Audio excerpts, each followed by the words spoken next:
For you guys, hear my voice before this. I have explained about the paper structure. Okay. In your maths oral paper, there will be a part one paper by 2 hours and a part two paper by 3 hours. But you have to spend 3 hours to get the 50 marks of the total 100 marks by the part two paper. You have to spend 3 hours and have to do 10 essay type model type questions. You all guys know about these essay type questions. There will be 10 essay type questions. They have to do within the 3 hours. So you guys have to spend by 17 to 22 minutes for a essay question. If you guys can do by this time, you guys can finish the 10 essays within this time of period. There will be a variation in between the questions because all the 10 questions are not the same weighted questions. There will be some questions uh, they can't can be finished within this 17 minutes or 20 or 22 minutes. They will take more time to do. But there will be some questions they can finish within 5 or 10 minutes. Like that, you guys have to finish the whole 10 essays and you have to select 10 essays because there will be a part A and a part B, part A and part B. There will be 6 questions, and you have to select the 5 questions from that in the part A, and there will be 6 questions. You have to select the 5 questions in the part B. But here, in past days, the all students are not selecting the theory or proving questions in the essay type questions because the proving are most difficult thing. They are thinking like that. The proving is the most difficult thing that they can't do it in the time or it will consume more time and will affect the result. But nowadays, the two proof field, the two proof questions will be set it in the part B, only in the part B part. The two questions will be there. As you all know, you can see here. This question, the 12th question and the 10th question. From 7 to 12, there that will be the part B. So you have to select either one of them to prove. Mind, keep it in your mind. So you have to do the proof definitely to get your 100% of marks.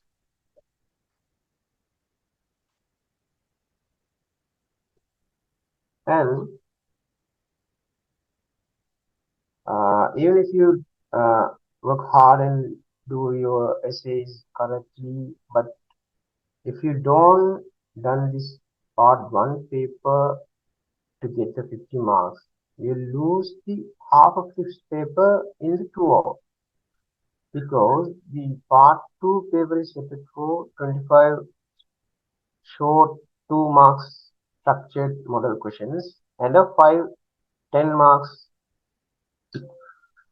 structured model. It's also an essay model, but it will be uh, a simple part for the questions. They will be based on a topic, but there will be 5 parts of questions. They will divide it, and they are expecting to do that. So please target the part one to get more marks, to get your best performance, to get the 50% of your total, and just decide what are the sections you are gonna select in the essay part because all the sections are fixed. The first essay will be a graph question or first essay will be the percentage question. It will be the percentage question. It will be the graph question. So you have to think what are the questions you can perform well. So, please target the part one paper to get more marks, to get your high marks in there. So if you get 40 out of 50, there will be an easy to get the 35 plus in the part two paper to get the A plus or A. Okay, it will this is an basic idea, but you can score more than this. So that's why I selected the part one to explain you guys, because there will be a time will be limited. I have only 2.5 an hour from now, but I will try to cover all these theories what they are expecting to do in the 25 questions, and also what are they are expecting to do in the essay questions, because the first 25 questions will be cover the whole the grade 10 and 11 theories and all much needed part of your theories, and how to do the questions that are giving in the part one paper, and also in the essay type questions. So let's go through the paper. I'll guide you guys to how to do the exam. I can't guide you within this time of period to tell you all the theories and that kind of stuff. I can only guide you how to face the exam and how to set your paper and how to get more marks, even if you don't have fulfilled your theories and you don't have clear explanations in these theory parts. So uh, most most of the first question in your 25th questions, it will be the percentage question. You guys all know what is the percentage, right? Percentage is the thing, how much the total values. If the total values is 100 percentage, if the total value is 100 percentage, what are these percentage? If it is explained in a simple way, if you have 100 rupees, you share 10 rupees with your friend. So you are giving 10 percentage of your total amount to your friend. That's all. So it will be like the mango account. So basically, if you have to calculate the percentage of a total amount, you have to multiply by the fraction of this of the percentage. So if we take this question, the 18 percentage, they are telling like charges for an amount of water units used in the house in a particular month is 1200,000. Sorry, 1200. A value added text VAT of 18 percentage is also added for that. Find the amount of water bill payable for that month. So first you have to understand what is the value they are asking in the question. They are not asking what is the amount of VAT they have to be paid. They are asking what is the amount of water bill payable for that month, the whole amount. The total amount will contain the particular month's charges plus the VAT.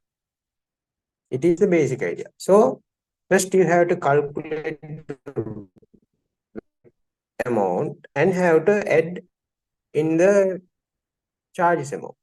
So the VAT will be calculated by the total amounts percentage.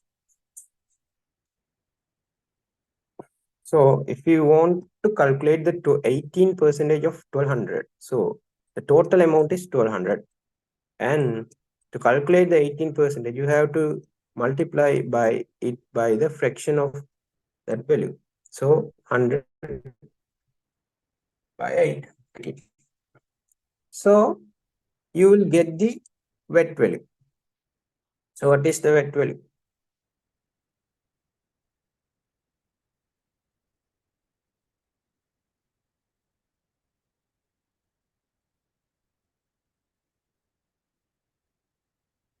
Anyone can answer.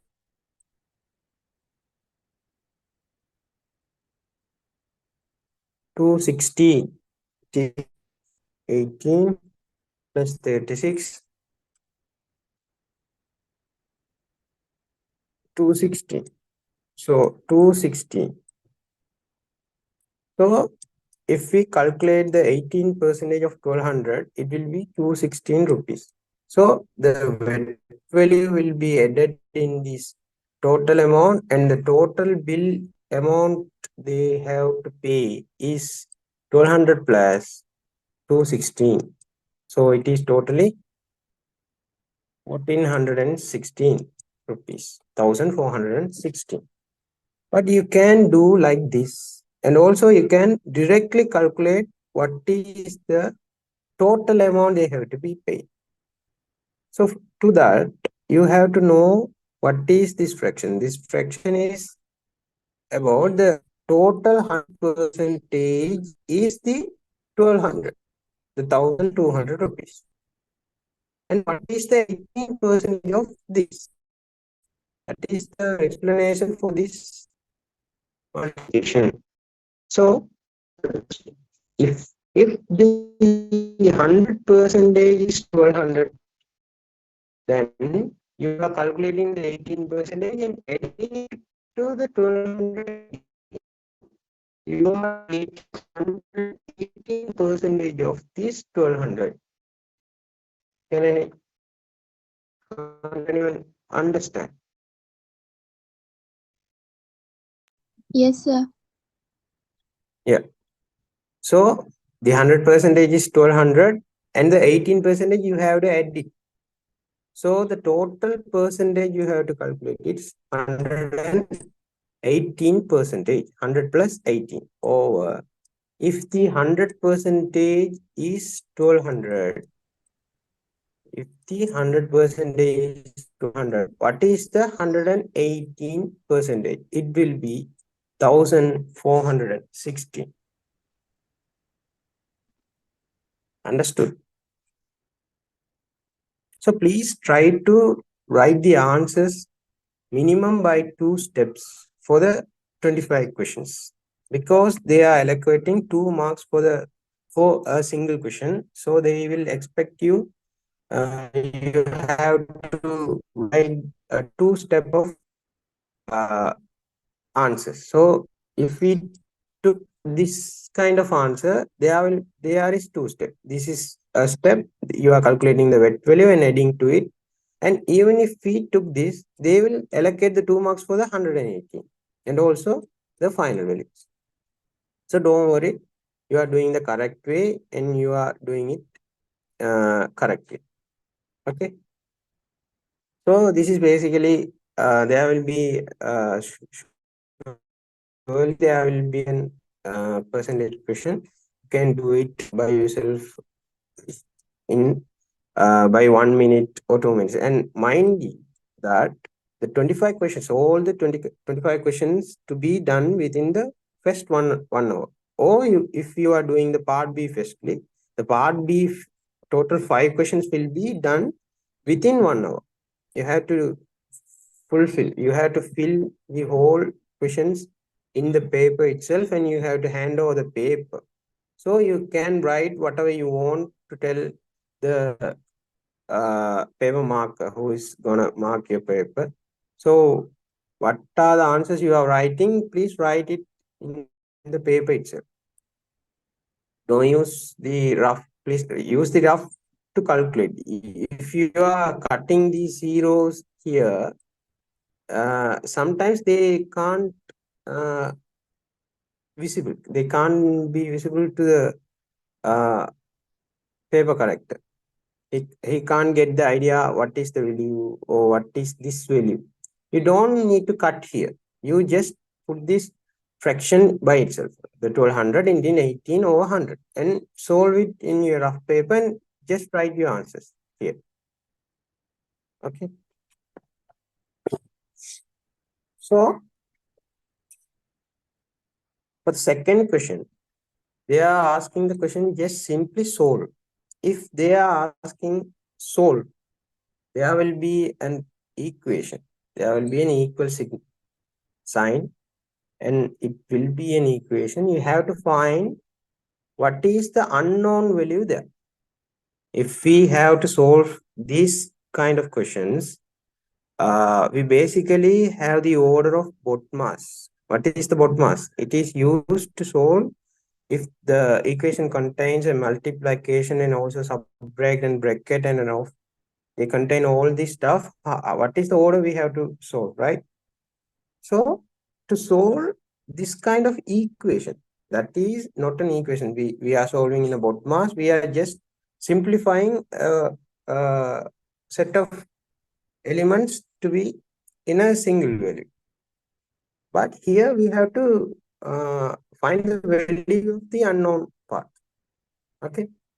So we will do in the backward order of these BODMAS. So we have to first solve it by the addition and subtraction, and divide and multiplication is the second part. Off and a bracket is the last one.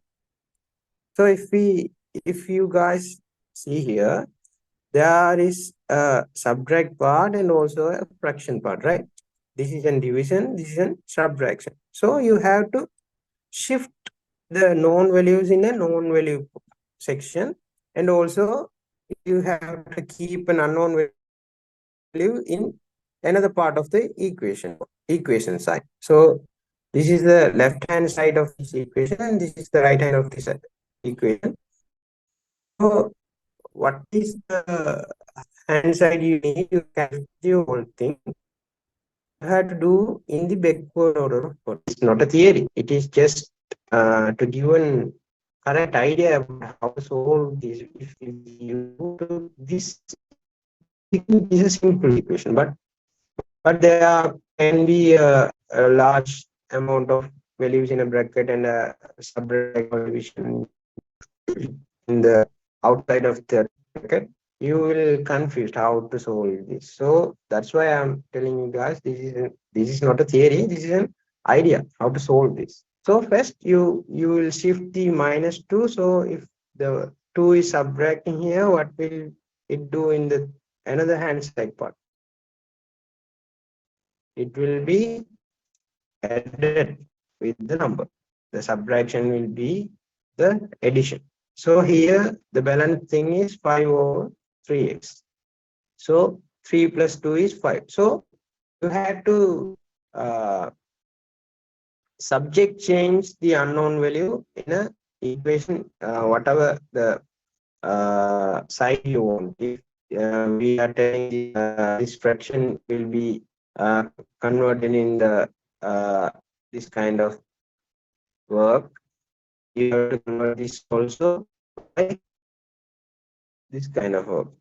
The denominator will be lower, the lower part will be in upper. Or you can cross multiply this here only.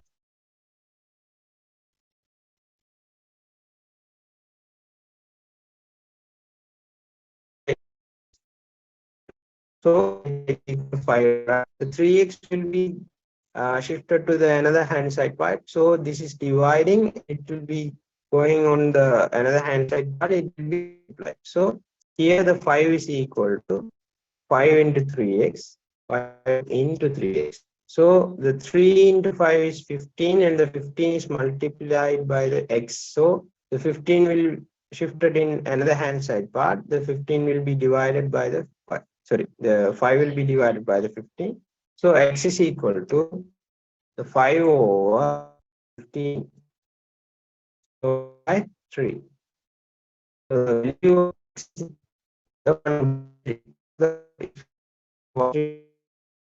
is the and 3. That value of x.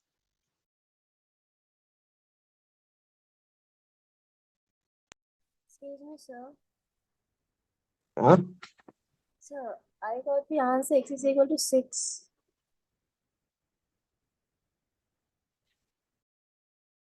But you think if the x is equal to 6, the 3 into 6 is equal to 18. 5 by 18 minus 2. If the 5 by 18 minus 2 is 3. No. This is the equation they have given to you, right? We have to find the value of x if we put the value of x what we are calculating, it have to satisfy this equation. So you can recall whether your answer is correct or not. You can confirm it, right? By this type of questions. So if you are finding the value of x is equal to 6, you can put the value of x here and find this part, whether it is equal to this part. Okay. If I found the 1 by 3 is the answer for the x, I'll put here the x will be 1 by 3. So 3 will be cut by 3 and it will be 1. So 5 by 1 is equal to 5. And 5 minus 2 is equal to 3. So it is the correct answer. Get it?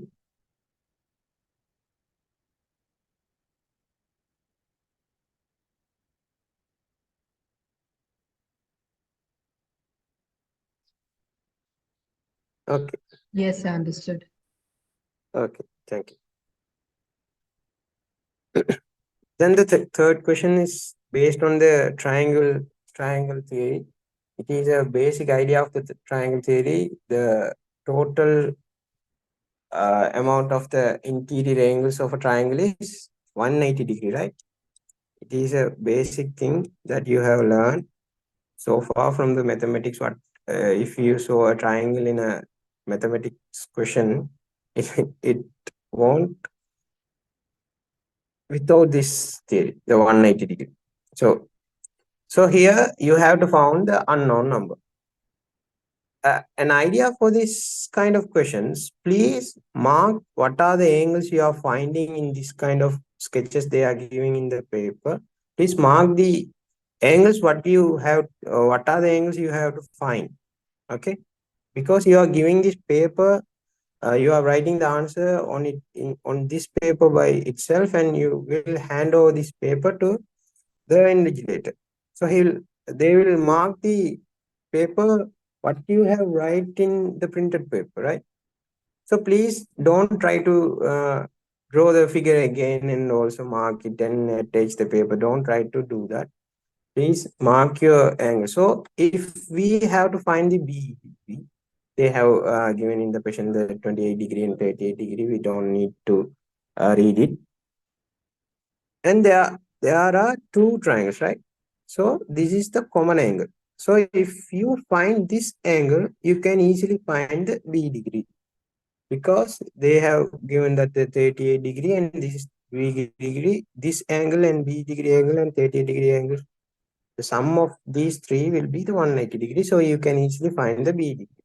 And also here, this triangle contain the 28 degree and also a 90 degree. So you can easily find this angle and can find this angle. That's all. So if you are marking this angle as X, you can mark here.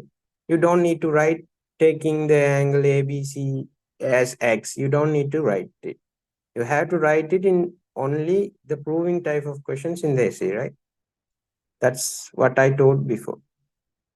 So just write the 28 degree plus 28 plus 90 plus X is equal to 180. You don't need to give the what is the rule, the interior angle of an triangle. You don't need to write. So the X is equal to, what is the value of X? 180 minus 90 plus 28, right? 118. 118. Sorry? 180.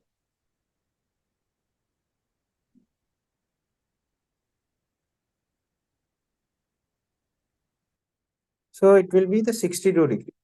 It will be 62. So 118. So 180 minus 118 is equal to 62 degree.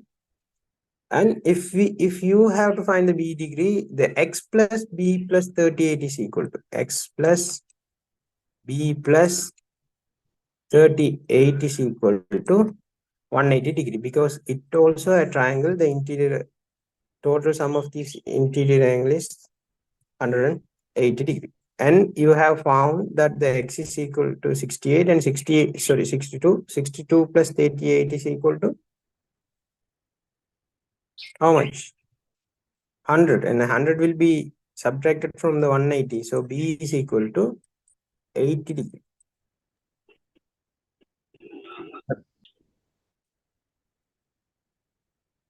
Is it correct? Yes, sir. Yes, sir. Okay. So please try to write the answers like this. Okay. You don't have to learn the theories because you all know the theory. You have to learn how to write the answers for these kind of short and simple questions. They will allocate the marks for these X and the B only, the 1 mark and 1 mark. That's all.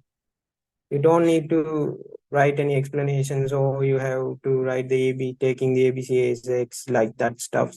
You don't need to. Okay, but please write it for the essay, the proving type of questions.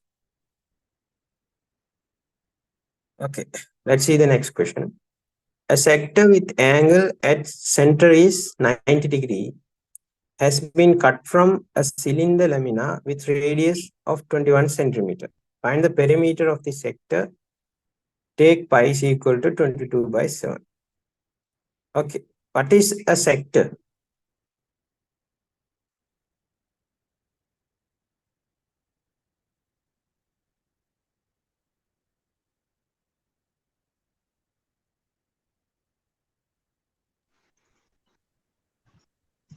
The part that cut off.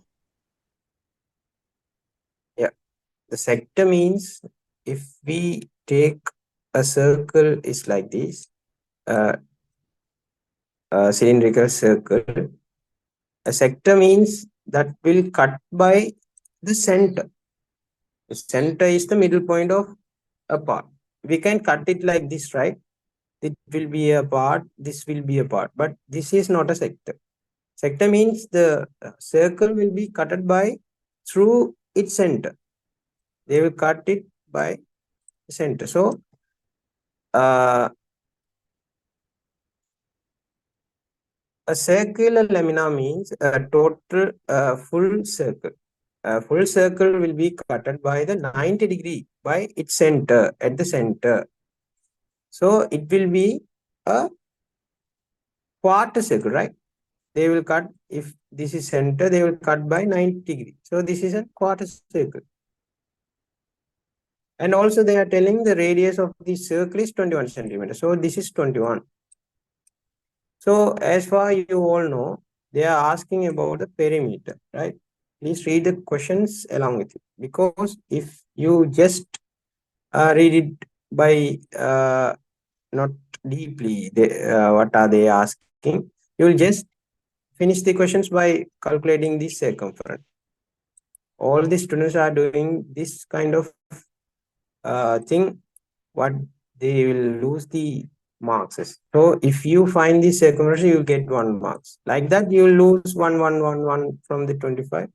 If you lose 25 marks from these 25 questions, you will lose 12.5 marks from the total number of marks, from the 100 marks of your maths questions. Okay. So they are asking, what is perimeter? Excuse me, Find the sir. perimeter. Yeah. In the third question, is the answer R plus 62 2R. or 72? Sorry. In the third question, the answer is 62 or 72. Can you please clear that one? This is 28, right? 28 plus 90.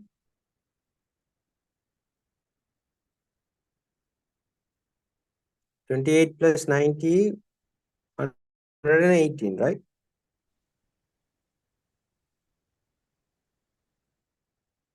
Can you hear me? Yes, sir. And 118 minus, sorry, 180 minus 180.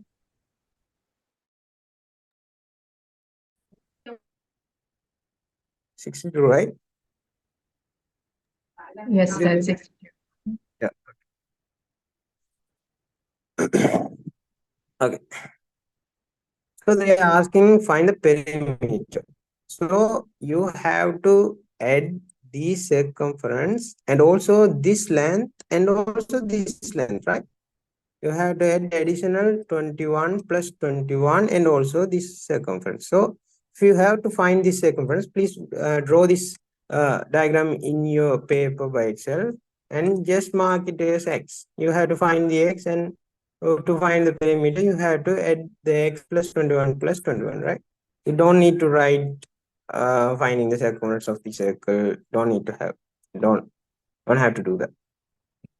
So if the radius is 21 centimeter, you all know what is the circumference of the circle. What is the equation for the circumference of circle? 2 pi r, right? So if the total, if the total length of this circumference is 2 pi r, so this length is quarter of that total length, right? The 1/4 of this pi r. So if you have to find this x, this x is equal to 1/4 of 2 pi r. Okay, you don't need to memorize that. If the total circumference is 2 pi r, half is pi r, and a quarter is pi r by 2. Don't need to do that. You just write it. The total is 2 pi r. This is a quarter of that total. So it is quarter. Multiplied. Of means the multiplied, right? The BODMAS orders the second one. So you have to multiply. So you can simplify this. The 1/4 into 2 into 22. They are giving the pi as 22 by 7. If they don't give the pi, you can take the pi value is 22 by 7. But if they giving the pi is equal to 3.14 like that stuff, you can't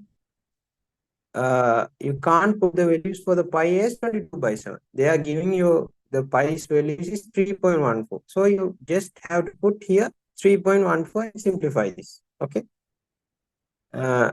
Keep it in the mind. And the radius is 21, right? So 21. So you cut the 7 by 21, 3, and 4, 2 and 11. So 11 into 3, 33, right? Yes, sir. So what about the radius of the circle? That was the perimeter, right? So I have to add the 2r. 2 into r.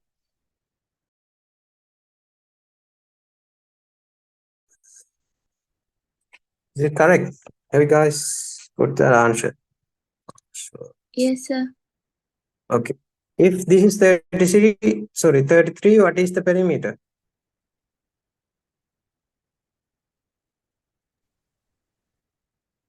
So this is 33. The x is equal to 33. So the That is only the arc length. 75.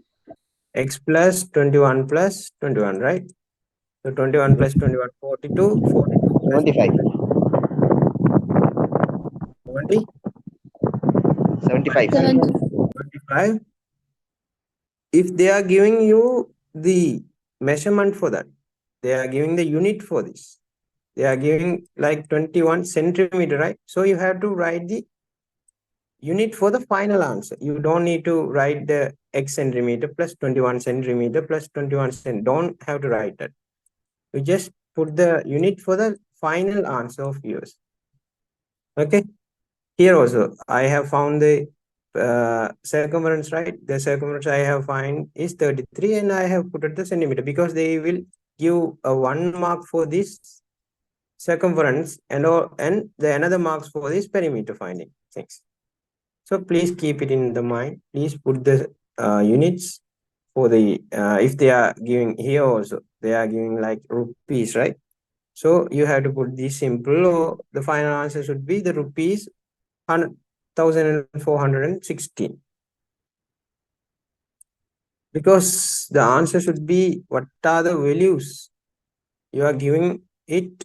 What is, if you are just writing the numbers only, they will ask what is this. It's just a number. So if you write the symbol or rupees in front of this, they will, okay, this is rupees, this is a currency value, they will find that. Also here also it is a length value, so they will surely get to know about. So please keep it in mind. And the fifth question is about the parallelogram. So all the correct marking or false or true questions will be based on the parallelograms, most probably. So basically, you just get the ideas of the parallelograms. What is a parallelogram? The opposite sides will be parallel and equal of a quadrilateral. Quadrilateral means the the diagram which contains 4 sides. Okay, the diagram which contains 4 sides, it's a quadrilateral. If that have 4 sides, it is a quadrilateral, and the opposite sides are equal and parallel. If the opposite sides are equal and parallel, they will be it is the parallelogram. So if you have to prove quadrilateral is parallelogram, please keep it in mind. The opposite sides can be parallel. This one is parallel and this two will be parallel. If you are proving, this is for a proving questions, right? Please take attention to this. If you are proving a quadrilateral is a parallelogram, first type you can tell that the opposite sides are parallel. The AD and BC is parallel, and AB and DC are parallel. So this is a parallelogram. You can tell like that. And also, you can tell a single pair of opposite side. If you take the AD and BC, a single pair of sides can be parallel and equal. Parallel and equal. It also a parallelogram. Okay, this is a special type. A single pair of sides, a single pair of opposite sides can be equal and parallel. It is a parallelogram. This is a type of proving whether the quadrilateral is a parallelogram or not. Okay, but if a pair of opposite sides are parallel and another side of opposite sides are equal, if a pair of opposite sides are parallel and another opposite sides is equal in length, it is not a parallelogram because it can be a trapezium, right? The trapezium, you know, the one opposite sides are parallel and it can be another pair of opposite sides can be equal, right? So this is not a theory to prove a quadrilateral is a parallelogram. And also you can prove by the diagonals. You know, in a parallelogram, the diagonals bisect each other, right? This, if the diagonals are crossing each other, this length and this length will be equal because this diagonal will bisect this diagonal equal. And also this length is equal to this length. If you are proving this length and this length is equal and this length and this length is equal, it is a parallelogram. You can prove. And also if we took a parallelogram, the diagonal bisects the area of the total parallelogram by half. This triangle's area and the lower triangle's area will be equal all the times in a parallelogram. So if you are proving this triangle and this triangle is both these triangles are congruent, surely the area of these two triangles will be equal, right? So then you can tell this is a parallelogram. That's all. Because the diagonal bisects the area of the parallelogram. You can also take these triangles also. This triangle and this triangle.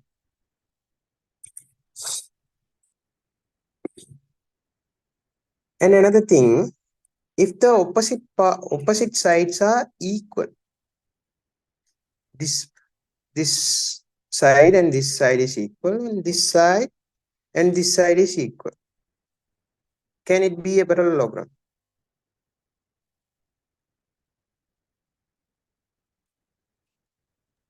Can.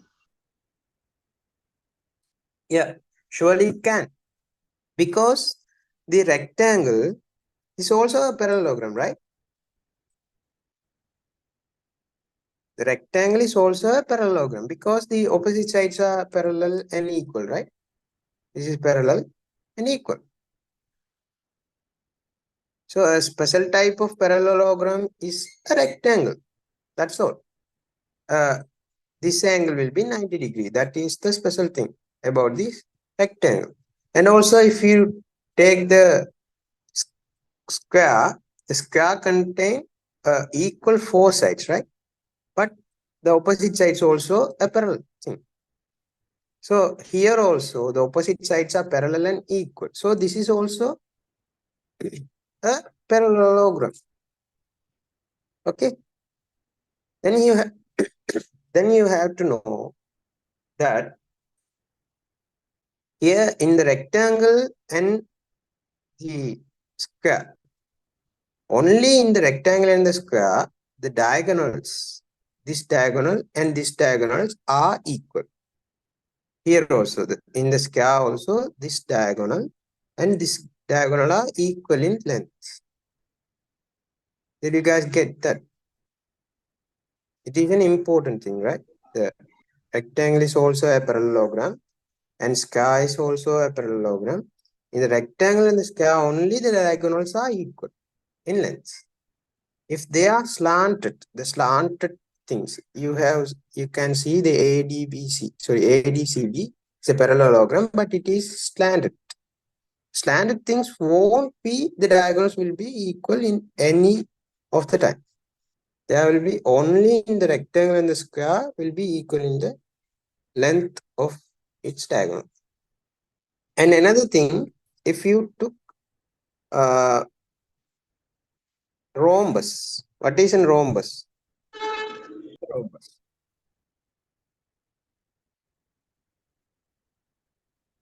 Rhombus is a slanted square, right?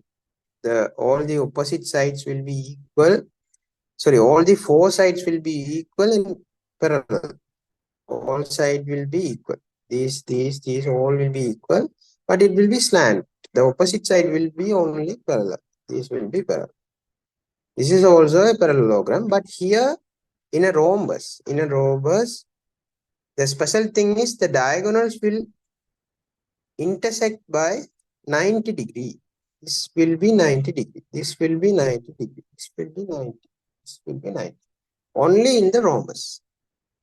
It is a special thing about the rhombus.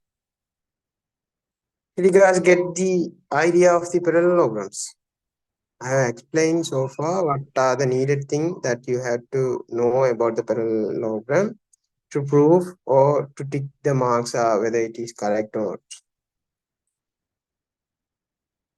not. Okay? Yes, sir. Okay. Now let's go through this. Even the square bisects at 90 degree, right? Even the square, I didn't get it. Even the square bisect at 90 degree, right? Yeah, this square is also a rhombus, right? Is it wrong? Square is a rhombus. It's a parallelogram. Square is a special type of parallelogram. Rhombus is a type of parallelogram, right? All the opposite parts are equal. All the four sides are equal and the opposite parts are parallel. So it is also a rhombus. Square is a rhombus, square is a parallelogram. Both the paragraphs are correct. Do you get it? So the diagonals of the square will be meet at 90 degree, but the rectangle is not.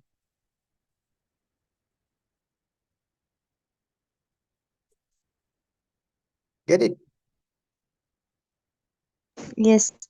Okay, thank you. Thank you for remembering it. I missed that. Okay. Now, the question is based on this parallelogram they are drawn here. They are giving that the opposite sides are parallel. You can see here, right? Opposite sides are parallel.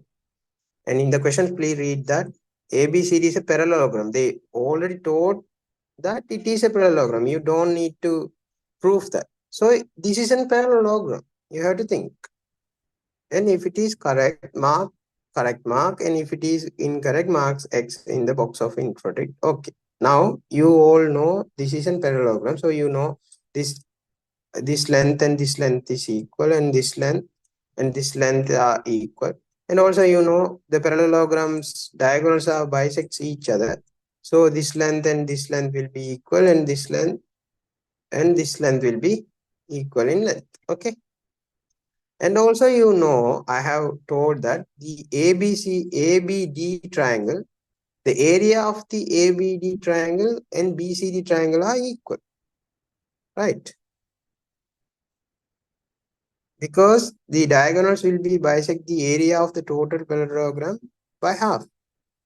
And also the area of ABC and ADC will be equal. So let's go through this question. So first they are telling that AC is equal to BD. So AC is the diagonal and BD is another diagonal. So if you can tell that the diagonals lengths are equal, can you?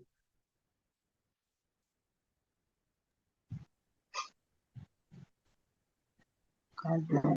It is correct or not? Wrong. Wrong. Why? Because only in the 90 degree of angle, that means only in the rectangle and a square, the diagonals are equal, right? If the parallelogram is slanted, that means it can't be the rectangle or a square. It can be a rhombus and it can be a slanted parallelogram. Yeah, it can't be the diagonals can be the equal. Okay, let's get it.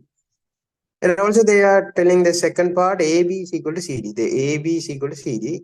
It's correct. And AD is equal to BC. AD is equal to BC. So this is correct one. This is a simple thing. And they are telling that the area of ABD, this ABD, and area of BCD, this the top part, this area of part, and this area of part are equal. Whether it is correct or not? Correct.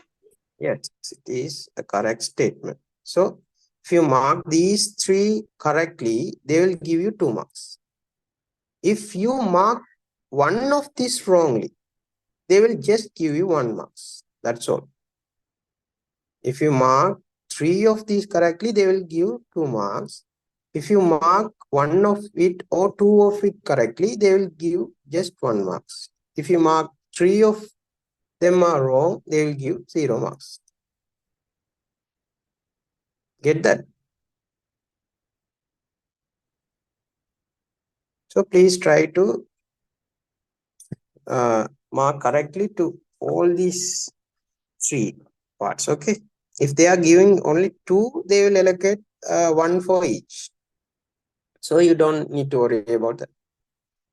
Even though if you don't know about this diagonal thing, you can mark this for these 2. But even you mark this for these 2, you just get 1 marks. And also if you mark for just one of this question, you can earn 1 mark. Okay, think about it. And the 6 questions, I think I am explaining more over the over every question because you have to do the essay part. Okay, these questions we can done in 1 minute or 30 seconds, but I have to explain it how to do that because this can't be your final exam, right? This is a model question only. Can be like a simple changes from this, but it can't be the total 25 of questions can't be like this. Okay, the following histogram shows the age and number. Answer for the fourth one is 75 centimeter. The answer for the fourth one is 75 centimeter because they are asking the perimeter of that sector. So this is the sector. We have found that the circumference, this curly length is x. So I have found that x is equal to 33 centimeters. So this is 33 centimeter. And I have to add all the 3 lengths, right, to find the perimeter of this sector. So 21 plus 21, 42. 42 plus 33, 75, right? Did you get it? Who is that? Fatima Afka. What the?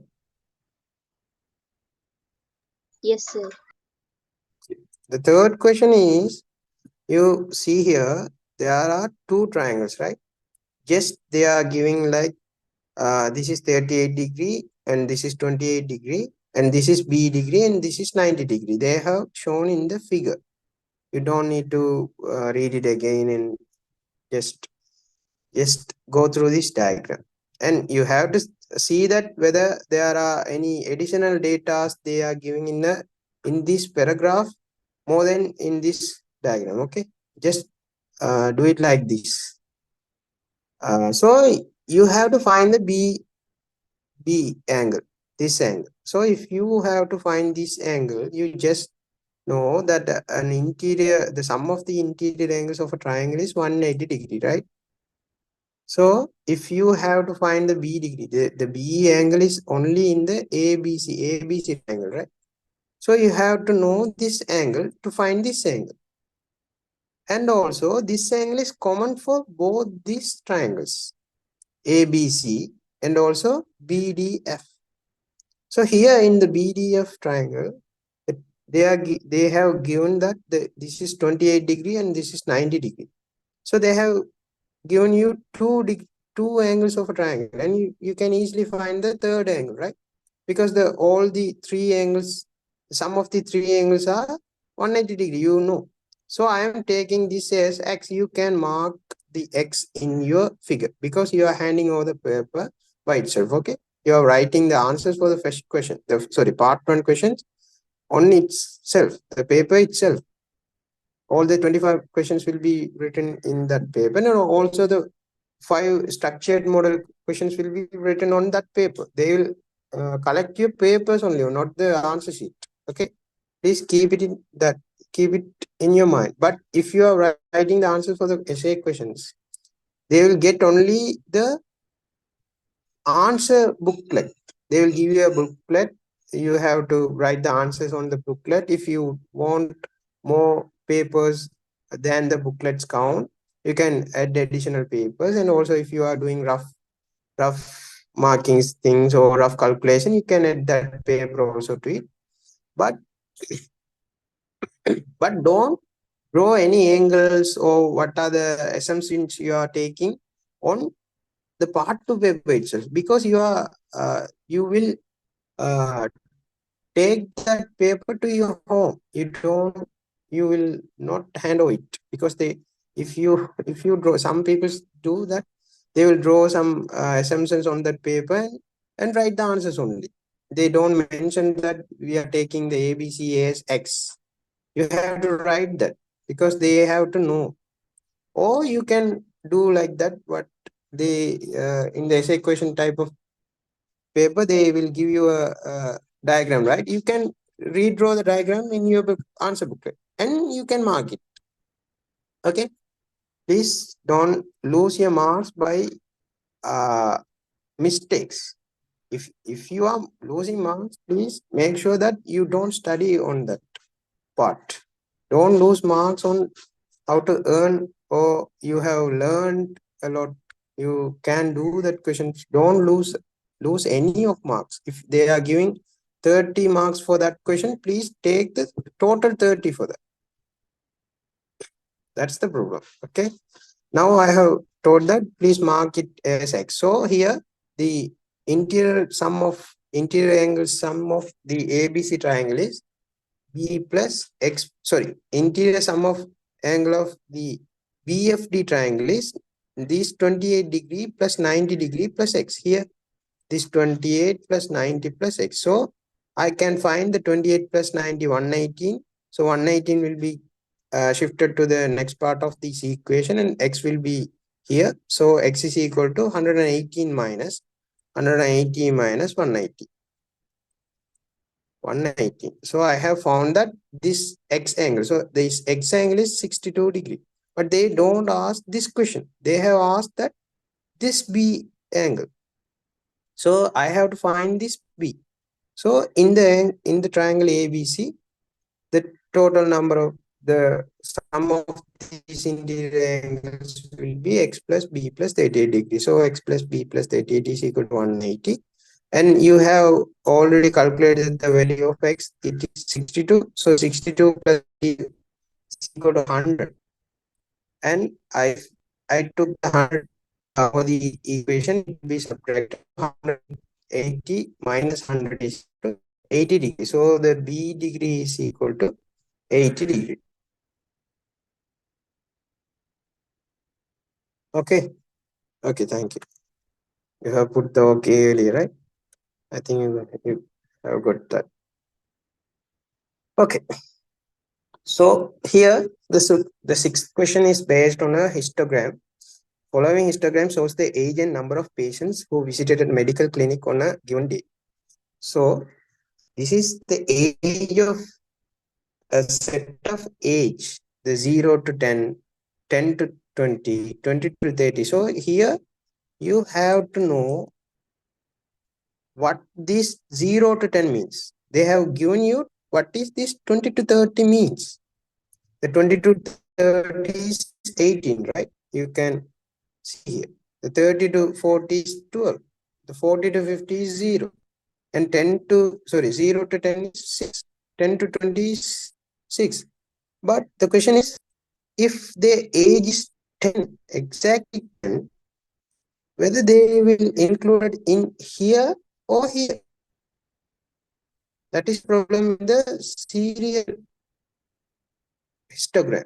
The class interval, if the class interval is a common class interval, it is a problem. But if you write 0 to, sorry, this is 0, right? If you write 0 to 10, and then 11 to 12, 20, and then 21 to 30, there is no confusion, right? The 10 belongs to only this class interval. The 11 belongs to this class interval. But also there will be a problem whether if there are 10.5, where it can be put it, whether it is for this class or this class. Did you get that problem? So that's why they will give you the explanation what is this class interval means. So get that idea. And they have given that 20 to 30 means more than 20. It is more than 20, not the 20 is included in here. So it will be started from 20.1 or 20.00001, whether it is not equal to 20, okay? It is more than 20 and less than or equal to 30. So the 30 is included here. And more than 30 will be included in the next class. All of you get it. It have to be understood. It have to be understood by yourself correctly, okay? This is the 20 is more than 20, but more than 20. So the 20 is not included here, but 30 is included here. And they are asking that question, what is the number of patients aged 30 or below 30? So 30. So they are asking like it is equal to 30 and below 30. So this is that. So this 20 to 30 means, what is the 20 to 30 means? It is more than 20 and equal and below 30. So they are just asking equal and below 30. So equal and below 30 means this is the 30th line. The backward of this 30, the whole, the 0 to 30, it is the total of the histogram. What they are asking 30 or below 30. They are not asking about more than 20 and 30 or below 30. They are not asking about this class interval. They are asking what is the number of patients. They are 30 and or below 30. So we have to just ignore this part. There is only a single histogram. We have to ignore this part. And we have to add this number of people and this number of people to calculate the number of people who are aged 30 or below 30, right? Any confusions? You can ask by unmuting or putting a message in the group chat.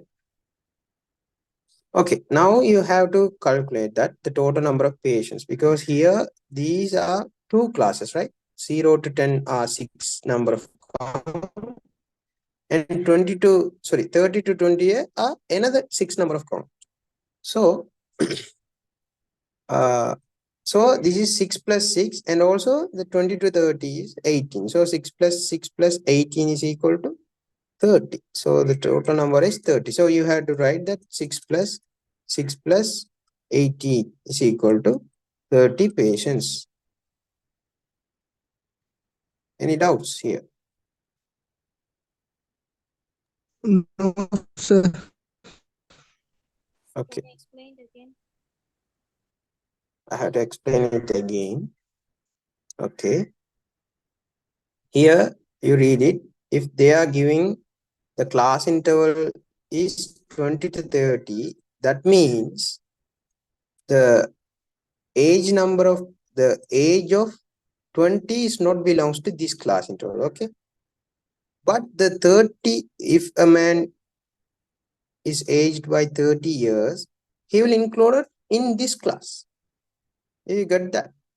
This will be started more than 20, the 20.1 or 21. 21 to 30 will be really here. Oh, just an example, okay? If you are taking the age as a whole number, here only 21 to 30 years of peoples will be here, not the 20 age. Right. The 20th will be included in 10 to 20. Do you get that? It is the thing you have to clarify in this question. If you got that, you can just read the question. What is the number of patients aged 30 or below 30 who came on that day? On that day only, this is the days count. So they are just asking that what is the count of people they came aged 30 or below 30. This is 20 to 30 class interval, right? What is this means? This means more than 20 years and equal or below 30 years. So this contains the 30, the equal to 30 aged people, right? There will be an equal to 30 people in this histogram. And also they are not asking only this class interval. They are asking just they have to be age 30 or below 30. All this part will be added on that. Get that? Who asked that question? Yeah, sir, I got it. Okay, you got it. So you have to add the whole 3 histograms, right? So this count is 6 and this count is 6 and this count is 18, right? Yeah. Okay, got that? Yeah. And another thing I have to tell here, sometimes they will give you the frequency table to draw this histogram, right? That kind of questions will be asked in the structured model, I think. There can be one. I'll check it. Yeah, here also this is cumulative frequency. This is another question. But if they are giving like this thing, they are giving that class intervals and class boundaries and number of students. This number of students you have to mark it here like that. If they are giving you the frequency, that means if they are giving 20 to 30, another thing they will give you 30 to 50 like that, and they will give you the count of 6 and they will give you the count of 10. How you will draw this in a histogram?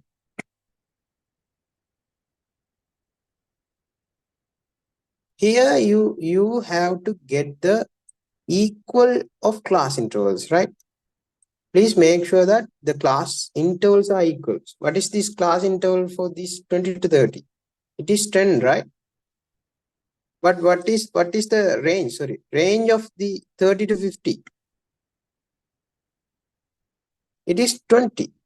They are different. So you have to draw the histogram in an equal range of class intervals. So if you are taking this is 0, this is 10, and all the marked equal lengths will be interval by 10. Range can't be changed. So this is 10 and this is 20 and this is 30 and this is 40, and this is 50. And you are drawing this as 6, and here will be 10, and here will be 5. The 20 to 30 will be 6. How you will draw the 30 to 50 as 10?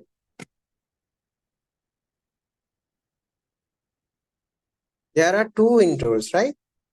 There are two intervals between here, 30 to 50, 30 to 40, and 40 to 50.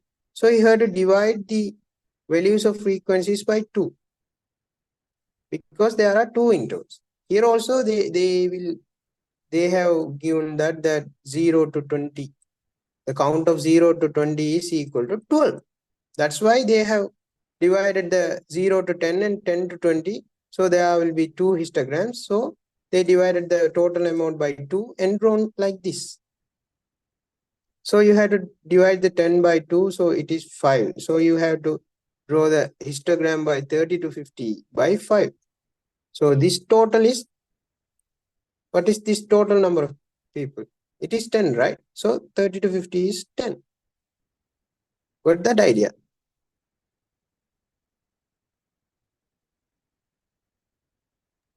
No, sir. Yes, sir. Okay. It is an important thing I have to discuss with you guys. Okay. Okay, the next question. Write the shaded region in Venn diagram in set notation. So you have to know about the most probably they will give you the set notation and ask to shade it, right? But here they have given you the shaded part and have to write the set notation. So, okay, tell me, what is the non-shaded part means?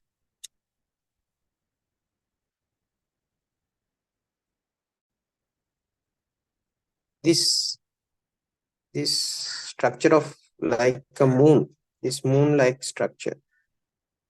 What this means? First of all, if you are doing a Venn diagram question, there will be an essay in a Venn diagram question. It is an easy question which can be done within just 5 minutes. If you know what are the areas of a Venn diagram. Okay. Let's go through this and you have to answer for that. Okay. If you taking this rectangle, it is the total number of people. Okay. And this circle means the total number of people who are in a test car. It can be, but what is the 46 means? 46 means only here. Only they are in this region only. So this region means only they are in the test car. That means if someone is a cricket player, they can be play test, ODI and T20. Okay? Right? If they are playing test, they can't be play ODI. Is that correct? No, they can play even the 3 type of plays. But here, this 46 means only they are playing in the test card only. But what is this common thing means? This is a common thing, right? For this circle and this circle. So both they will in the ODS card and also in the test card. And here you can see that this test card circle and the T20 card circles are not joined, right? They are separated.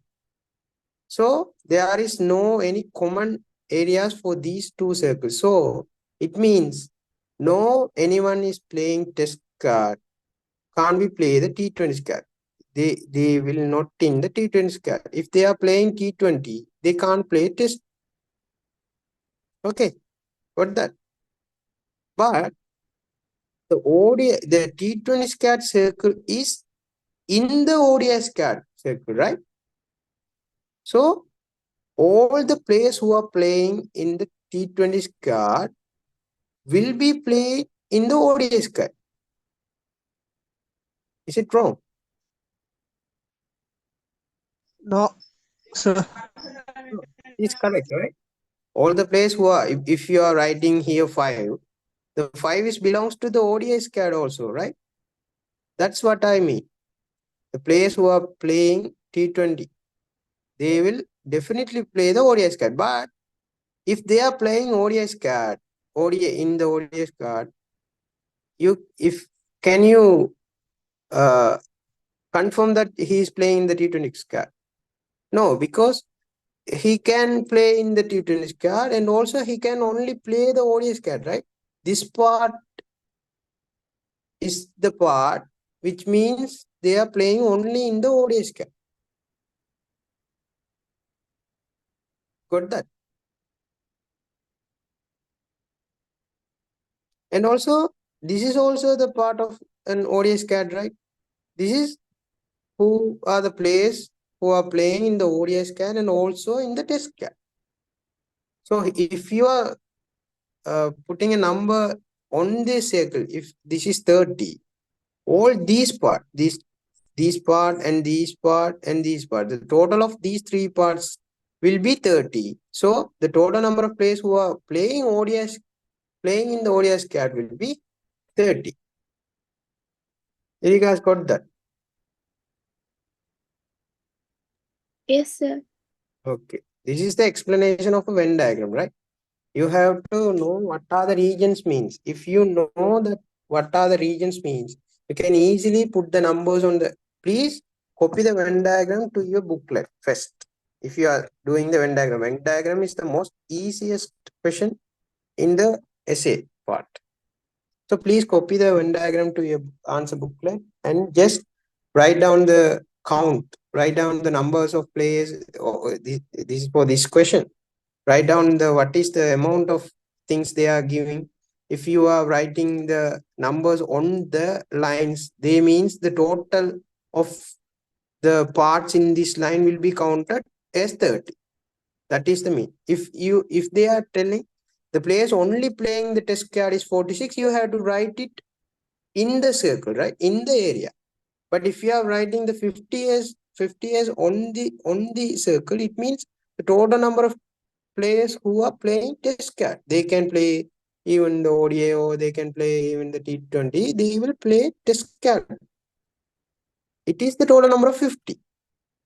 You have to mark it on the circle, right? Okay. We can do this question also, but I'll try to do that part 1.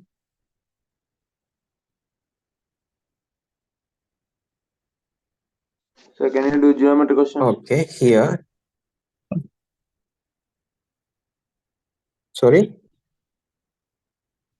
Can you do geometry question in part 2? Geometry, right? Okay, I'll try to go. Okay, here first we finish this question. Here you see. Okay, now tell me what is the non-shaded part? A. It is Only only A? A. Yeah, only. It is only A. So how you tell the shaded part?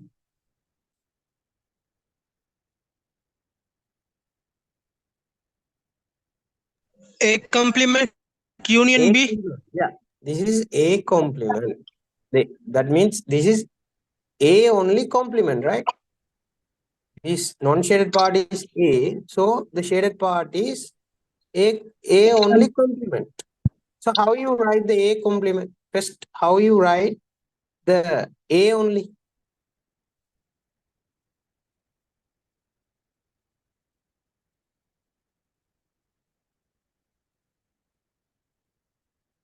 So you can write the A only as the intersection of A and the B complement, right? That means A intersection B complement. Got that? If you see the B complement means the B, not a B circle. This part, this part, this part. And the intersection for this part and the A is only the A only, right?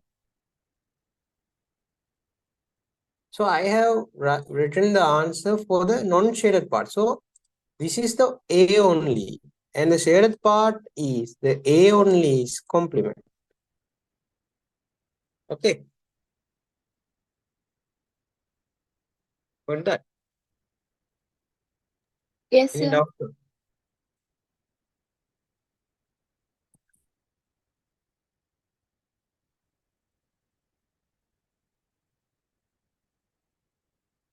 Okay.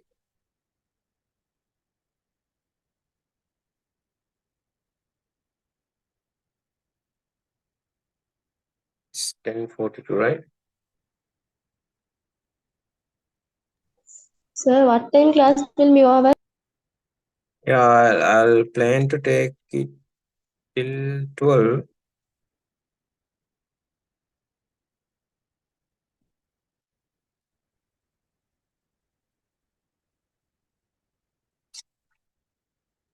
Okay.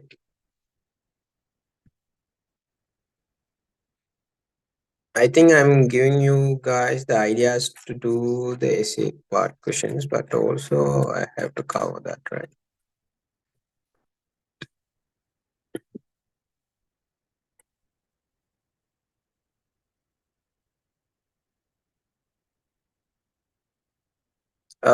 Who's the guy who asked me to do the geometry part?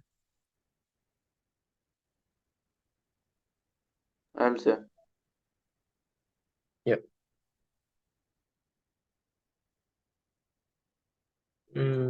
So I wrote as B union A complement. Is it correct? B union A. Yeah, it also correct. There is a you can write this as A complement union B. Is it correct or not? This is A, and A complement is not the A part, and union of B. Is it correct or not?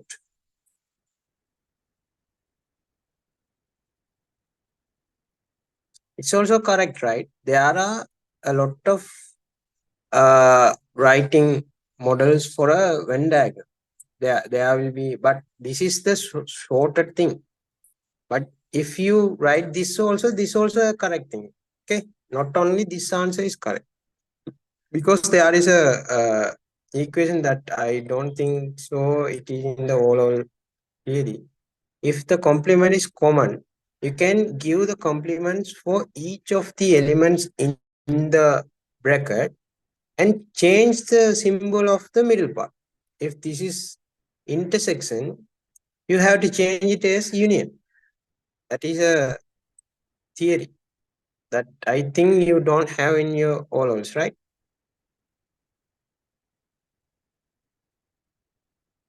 So even if I'll tell, if you don't understand, it's totally okay. It's not a theory in A level, sorry, O level. If the complement is common, you can give the complement to each of the elements in the bracket and just change the middle symbol in another one. If there is an intersection symbol, you have to change it as union. If there is a union symbol, you have to change it as intersection. If I wrote these, you can equal this I can complement A complement and change the intersection as union, and B complements complements. What is the B complements complement? B complements, the B's complements means it is B, right? It's not a B, and again the not the B. You get that? So you can write it A complement union B. So both these and these are equal. If you don't understand this, you don't need to understand this, right? Both the answers are correct. Okay. Yeah, we will provide the recordings within the Sunday. because there are a lot of recordings in the schedule to be uploaded. The recordings will be uploaded in our official YouTube page. Please subscribe to it. All the A-level guidance and the all seminars and A-level seminars will be uploaded there. You can refer to that. Okay. Thank you. Okay. Who's that guy? The geometry.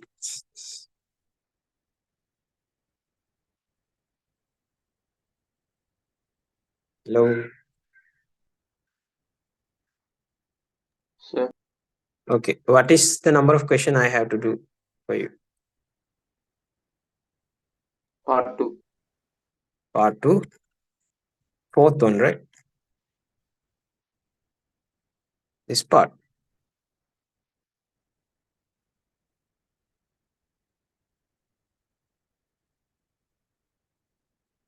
Hello. Can you hear me? Yes. sir. Okay. Part With 2, that, 10th question. 10th question. This one. Yes, sir. Okay. Now I just can't write all the things because I'm using my laptop and the mouse as my pen. The basically, if you have, please take the ideas from me. Please just write whatever the things you know about the diagrams. Okay. First of all, they will ask the questions in an order. If they are asking that, please, like this, EB is equal to 2A, they are asking to prove, right? And CX is equal to EA. So basically, they will ask the second questions that can be proved by the first question. If you have proved the first question, you have to think how to prove the next question by the use of first question. There will be a use of the previous question in this kind of question. Also to the here also. Basically, there will be a two type of questions that will be give you to prove. They will be in a cylinder, in a circle and a triangle questions. So you have to know all the triangles theories and also all the circles theories. There are simple quadrilateral theory, a segment theory, a half circle angle is 90 degree, segmented angles. All you know, right? The centered angle is divided by 2 to the opposite angles. All the theories only in the circles. And also all the theories in the triangle is to prove the triangles are congruent. That's all. If you are clear about the congruenting two triangles, you can just do the proving part easily, right? You will think how to do this. First, you just take your ideas how to do this, and just write it on your paper. If you are writing it in an order, you will get the idea by yourself. You don't need to think too much. If you are first, if you try to answer the third questions, it will be difficult to think because there are a lot of proving in the middle. But you are doing it in an order. If you are writing it will be an easy thing because you have proved already. Okay, that is the basic idea of a proving question. And another thing is, please write all the things what are your assumptions and what are the reasons for that. If you are taking for an example, if the AYE angle is equal to XYC, if you are telling like that Vertical opposite angle. Yeah. So AYE is equal to XYC. It is vertically opposite angles. You have to write it in the bracket, right? You have to write why you are writing this. What is the reason for that? What is the theory beyond that? Okay, please write that. And if you are proving that two triangles are congruent, please write the names of the two triangles first. If you are trying to prove that the triangle AYE and YXE are congruent, please write a triangle AYE and triangle YXC. Okay. Before that, in triangle AYC and AYC. That if you want to prove the two triangles are congruent, you just need 3 steps, right? Only SSS, SAS, AAS, RHS, right? Only 3 things you need. After this, you will write the 3 lines only, and then you will tell that the triangle AYC and triangle YXC are congruent. The reason is RHS or SSS or AAS. Anyone don't have the ideas of the congruent? All of you know, right? I think the most big part to prove in a triangle question will be the congruent part. That's only. And if you can take that, what are the values you need? If you are taking this as X, you can take it, but you have to write it, assuming the BAC angle or EAY angle as X. You have to write it, and please copy this triangle, copy this diagram to your booklet fastly. Don't draw it by using the ruler and slowly and erasing it. Don't do that. Please draw it fastly by a sketch, because you just gonna mark the angles what you have found, or if you are finding this length and this length are equal, you have to mark it. And then if you have marked all the stuff what you have know about this diagram, you can easily find the ideas to prove a question. Okay, got that? I think that's all. If I remember, I'll remind and tell you, all right? Okay, let's go through this question. This is in a triangle ABC, the side BC is produced up to D. So this is in triangle ABC, the BC is produced up to D, right? Such that BC is equal to CD. So please mark that BC is equal to CD. Don't mark it on this paper. That's what I have mentioned earlier. This paper you have to take this to your home, right? After exam, they don't bring this paper to themselves. They will give you this paper to take you to your home. Please draw the diagram on your booklet and mark what are the details they are giving to you, and look at that paper, that diagram you have drawn there. But make sure to draw this diagram correctly. And the point is on AB, right? Such that the 3AE, the 3 times of A is equal to AB. If you take this length as X, this AB is equal to 3X, right? Got that? So what is the value of EB?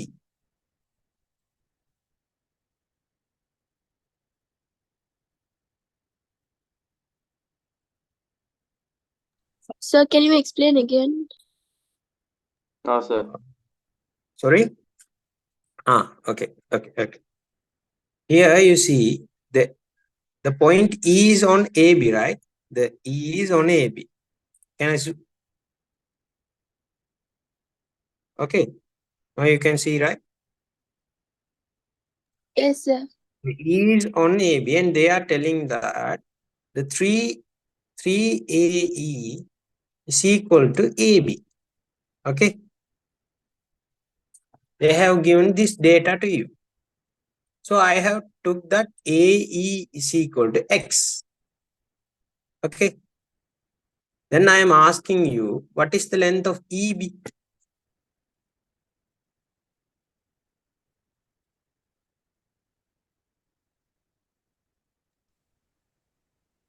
Anyone?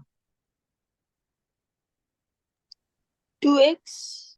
Yeah, it is 2x because the AB is 3AE, right? Yeah. Please don't draw on the share screen. Okay. Sorry. The AB is 3AE. It means the total length of AB is 3x, right? This is 3x. That's what they mean. So if this is 3x and this is x, I'm asking you what is the B? So this is 2x, right? So just mark it. First, you will write it. Assume A is equal to X. Then 3A is equal to AB. So EB is equal to 2X, right? I think if you can't follow this, we will upload the recording. You can refer again. But if you don't understand on this time, please ask me. Okay. This just I'm explaining the data what they have given to you.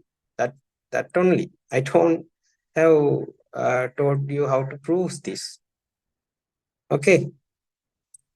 Okay. Now I'm taking the AE as X and EB as 2X. And the next point, the midpoint of D, the DE, midpoint is X, and this is X. So here you see, if this is the midpoint of DE, these side and these side are equal, right? So I think all of you know about the midpoint of a triangle. This is this one. You know about this? Can anyone tell me about the relationship between this triangle and the big triangle? They are equivalent. They are equiangular triangle, right? They are not congruent. They are equiangular triangle. Please don't confuse about that. These side and these side will be parallel. And all the ratios between the sides will be equal. That means, just see, if this is A, B, C, and this is X, Y, the equiangular triangle means all the ratios between the sides are equal. That means if you take the big triangle and a small triangle, please make sure that the AB and AX are the parallel things. They are the correspondent things. Did you get that? AB and AX. As like that, the XY and BC are the correspondent things. AC and AY are the corresponding things on the both equiangular triangles. Equiangular triangles means what?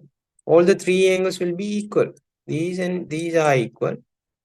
And these and these are equal.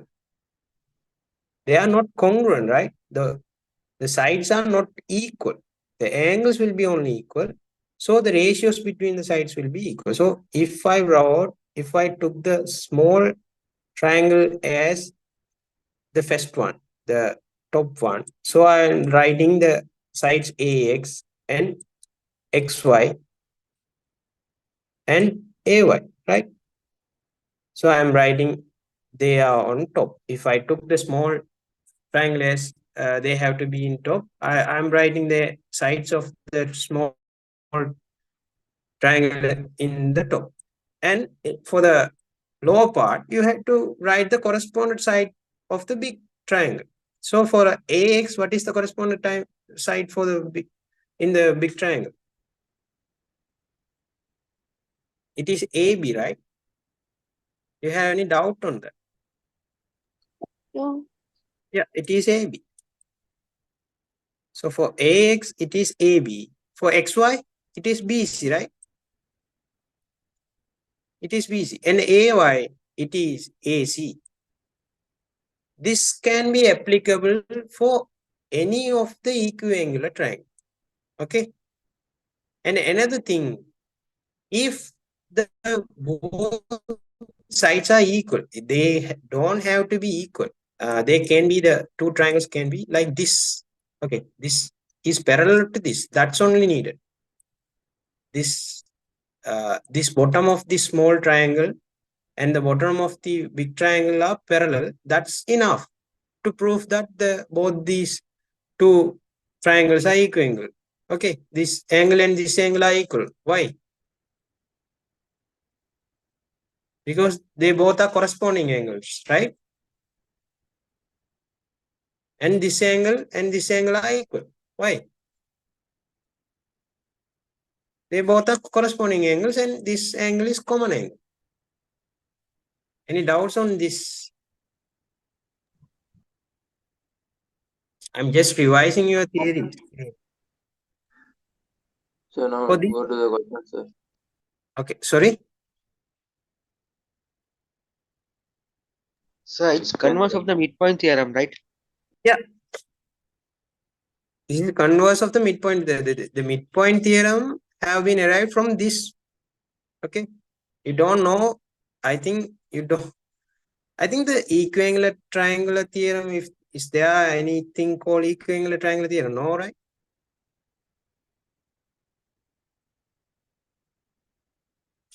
You just took the idea about this. These two triangles will be equiangular. Okay. If the equiangular triangles are given, oh, you can write this. This will be applicable to all the equiangular triangle. Here also this side is belongs to corresponded to this side, and also this side is corresponded to this side, and this side is corresponded to this side. You can write this ratio. If the both, they don't need to be in the same triangle. They can be like a divided triangles in a diagram. This angle and this angle can be equal, and this angle and this angle can be equal, and this angle and this angle can be equal. These both are equiangular triangle. You can write this ratio for these two triangles also. But the speciality to the midpoint theorem means all the sides in a small triangle will be the half of the length of the big triangle, right? Because of this ratio. You just think the AB is a 2 times of AX, right? If this is equal to this length, the AX is equal to XB, the AB is 2 times of AX, right? So if you put the AB is equal to 2AX, it will be half. All of this will be half. So XY is equal to 2BC. Sorry, BC is equal to 2XY. So BC is equal to 2XY. This length, if the XY is length this, the BC will be 2 times. It is the midpoint theorem. Because why it is a midpoint theorem? The sides are divided in equal part. That's all. This is basically the midpoint from theorem basically came from the equiangular triangular theorem, equiangular triangles ratio. Did you guys get that? I'm explaining more. They are just a theory part. If you got the idea of the equiangular triangles ratio thing, you just don't need to know about the midpoint theorem, right? It is came from the equiangular ratio. Okay, it's okay. Then I have explained more. Then please tell me what is the relationship between the EB and XC.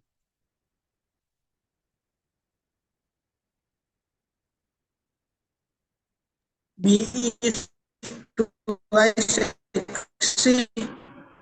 Sorry, I can't hear you. B is twice X. Yeah.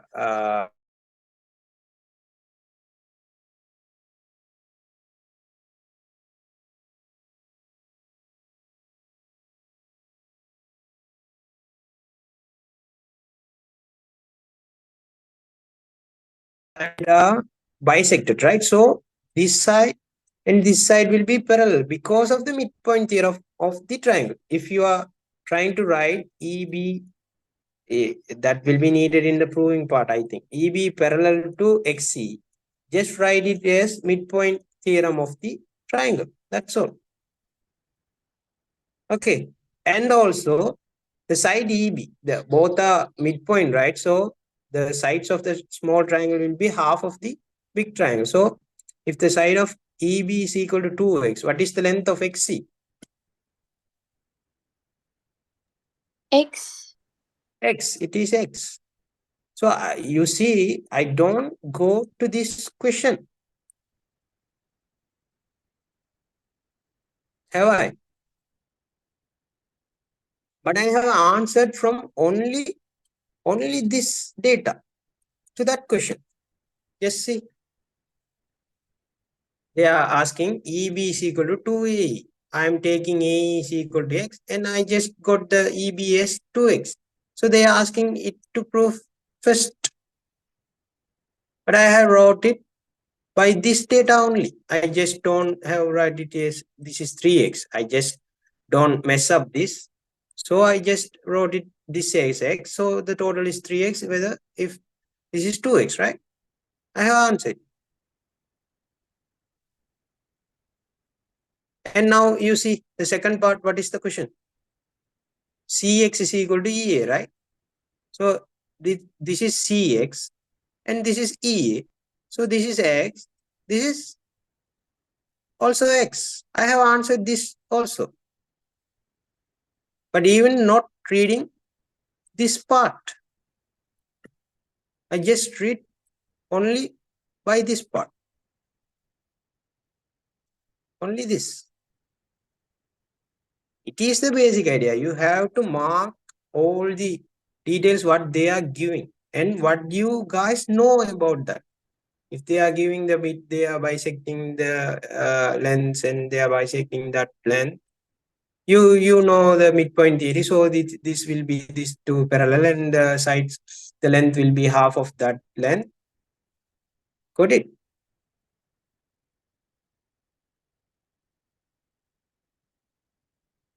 Got the idea to how to prove it. But you have to write it, right? I'm just marked it.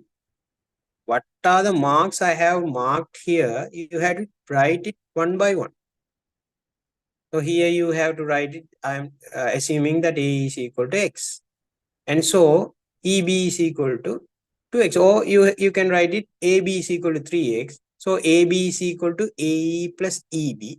So EB is equal to AB minus AE. So AB, if it is AB is 3X, AE is X. 3X minus X is equal to 2X. So you have proved this. You have to write it. Guys, got that what I mean? EB is twice of XC. Okay, great. Great, huh? Please try to unmute and answer. Sorry? Can you again tell the first one? Okay. How to write the answers, right? You have you got the idea what I have mentioned before? Second one I got the idea, but first one I couldn't. First one you couldn't. Okay. Just see here. They have given you this, right? 3A is equal to AB. Okay. So I'm taking, assuming, sorry, I can't write properly. Please just take the idea. Okay. Assuming A is equal to X, right? And they have given this data to me. So I know AB is equal to 3AE. What is the reason? It is data, right? They have given. And I had took the AE as X. So AB is equal to 3X, right? Okay. Now just see, you know what is the length AB means.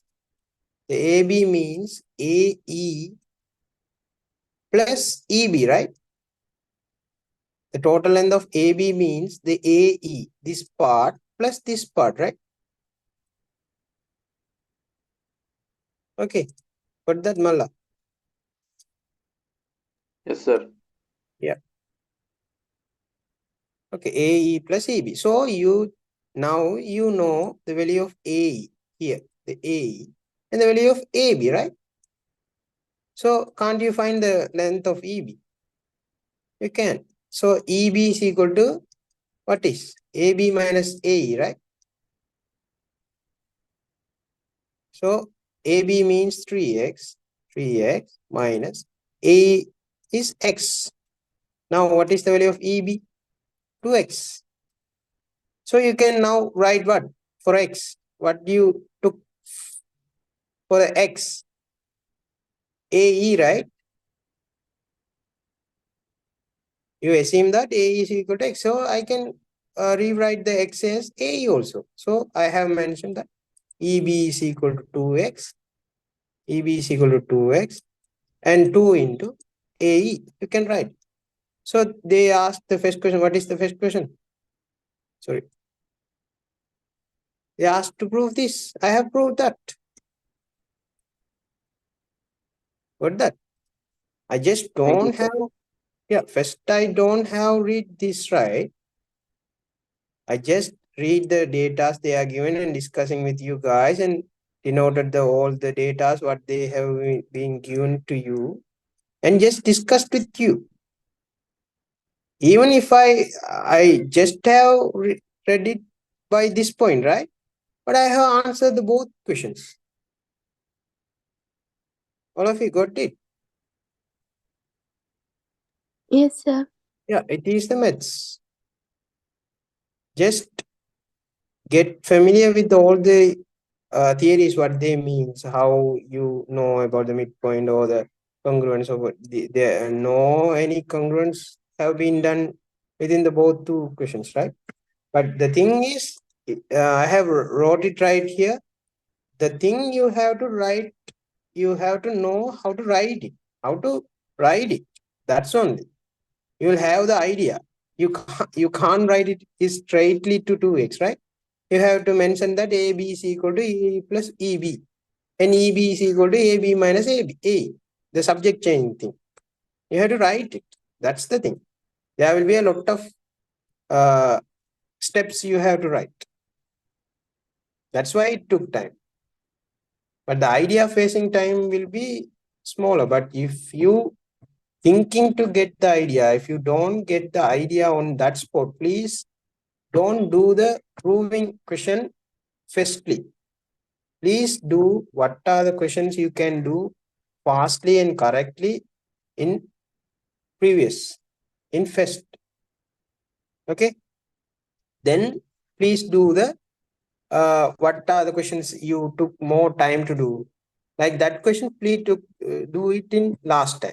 Because if you do the questions that you can do fastly in previous thing, in previous, you have more time in balance. But if you lose your time in this type of thinking like questions, it will consume the amount of time from the next questions also. So they don't get any, if even you can do an essay within 5 minutes also. I have told you, right?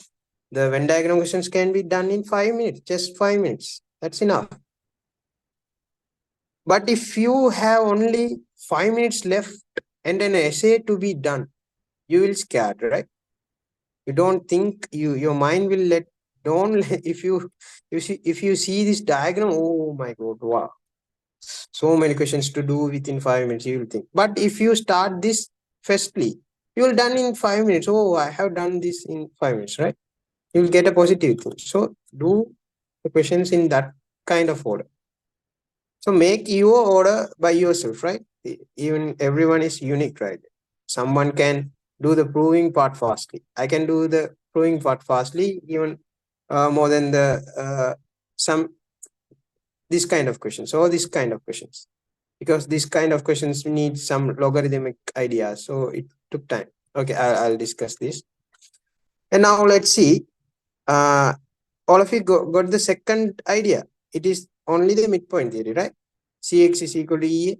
If you took the C, you have to write that Ex is equal to XD and BC is equal to CD. So the triangles, according to the triangles midpoint theory, you can tell that XC is equal to, 2XC is equal to EB.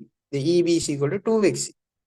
So the EB is equal to 2X. So X is equal to X.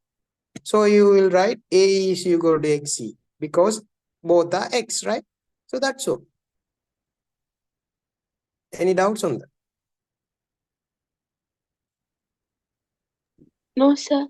Okay, now they are asking the third question. Okay, I'll read along this.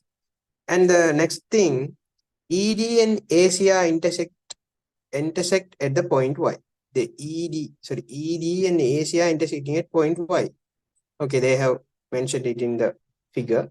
Copy the given figure to your answer sheet. They also are asking you to do this, right? Include the given information. They will give you marks to mark these informations.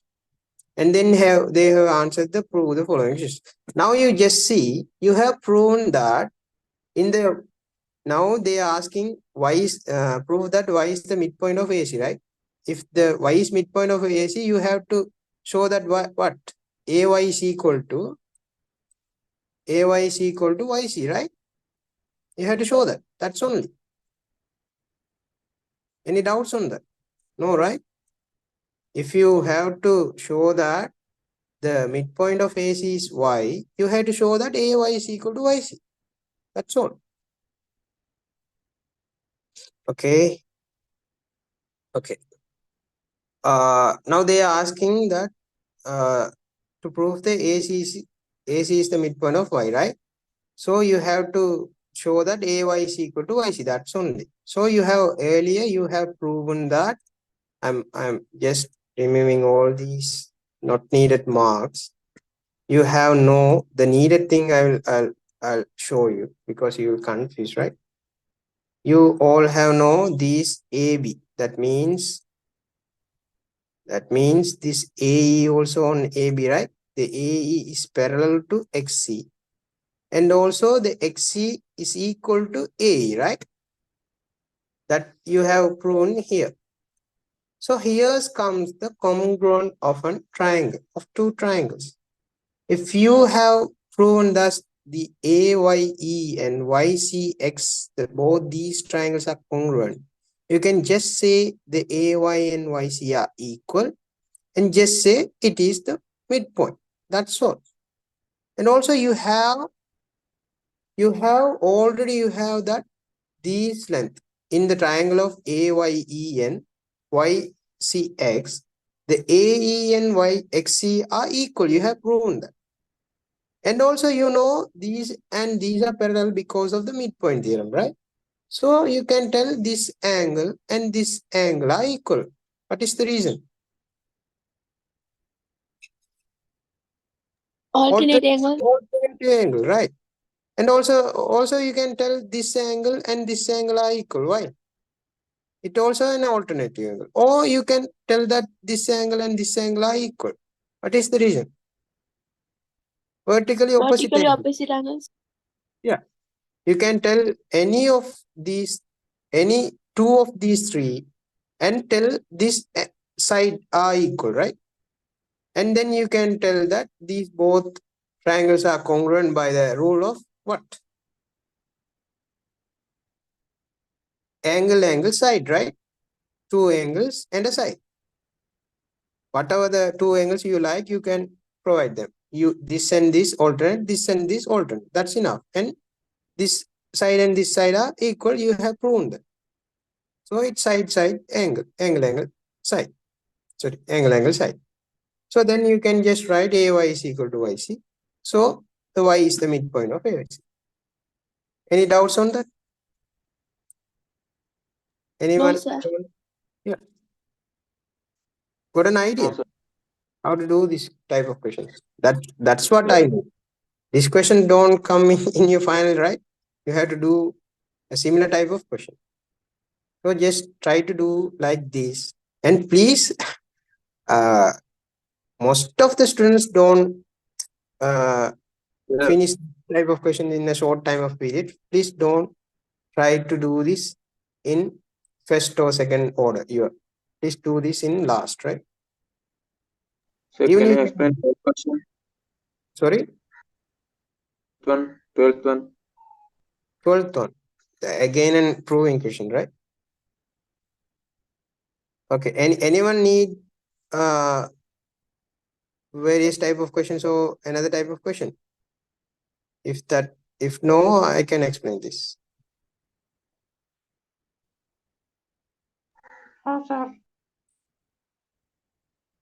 Sorry?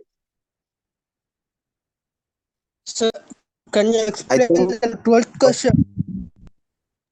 Yeah, sir, 12th Yeah. one. Okay. I have the time.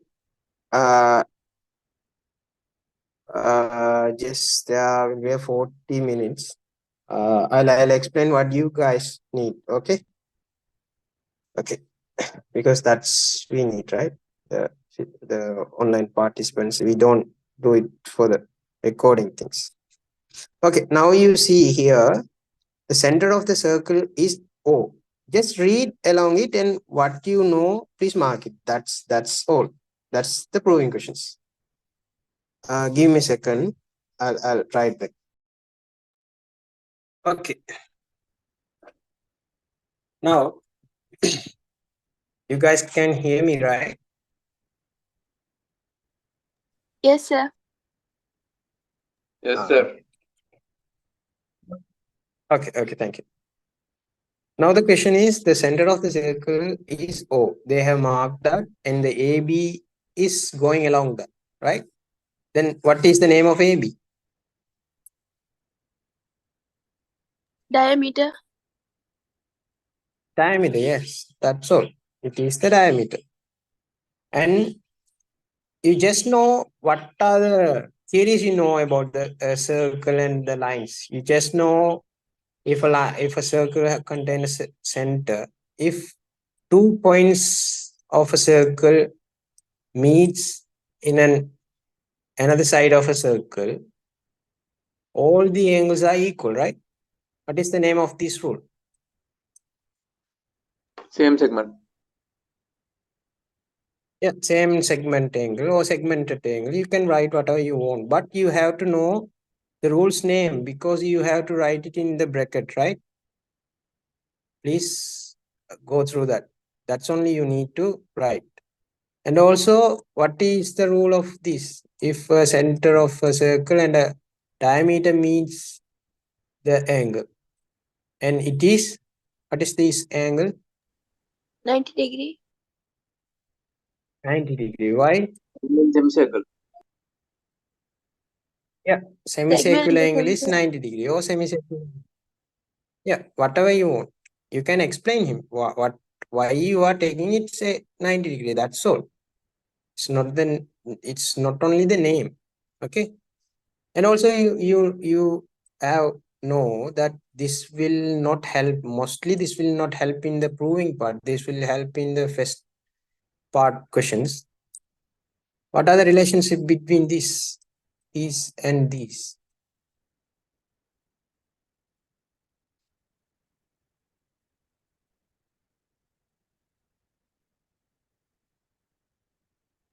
This is a midpoint. This is the center. If a 2 points on a circle meets in center and the another angle is meets on the outside of the center, what are the relationship between these angles?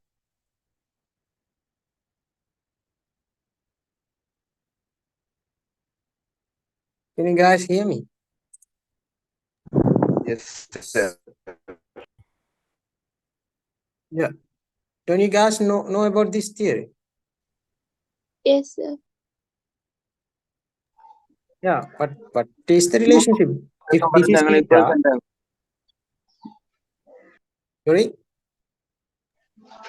Center angle equal 2 times of circumference. center angle is equal to 2 times of this angle. If this is theta, what is the angle of this? 2 theta, right? 2 theta. 2 times of that. Yeah.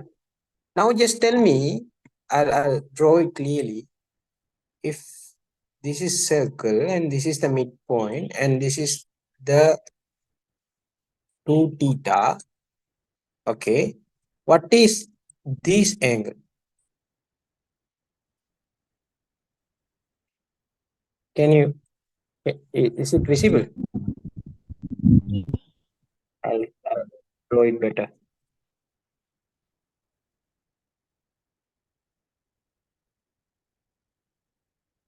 Yeah.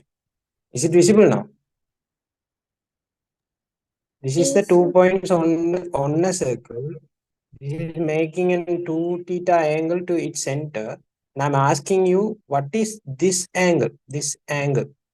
It is the angle which makes in between these two lines. You know that far beyond these 2 points, it is theta, right? All the segmented angles are making here are 2 theta, sorry, theta, because they are segmented angles, right? And I am asking now you guys, what is this angle? 2 theta minus 360 divided by 2. No, it's 180 minus correct, 2 but you theta. are telling me sorry. 180 minus 2 theta.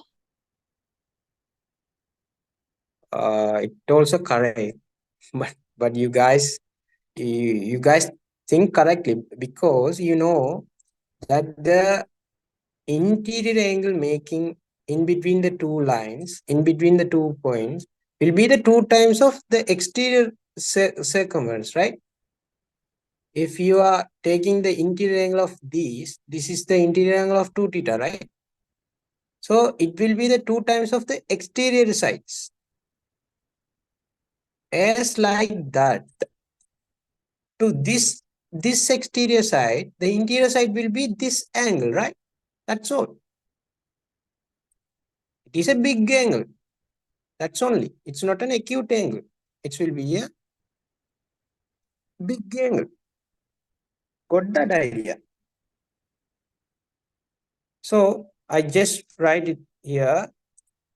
If this is 2x, this will be x. These thing and these thing is same. Did you guys get that? Yes, sir. Yeah. That's why they tell if this is 2 theta, what is this angle? 360 minus 2 theta, right? 360 minus 2 theta. And this angle will be divided by 2, right? So it is 180 minus theta. That's you mistakenly given me 180 minus 2 theta, right? This is 180 minus theta. Because the 2 will be given to the 360 and also to the 2 theta, right?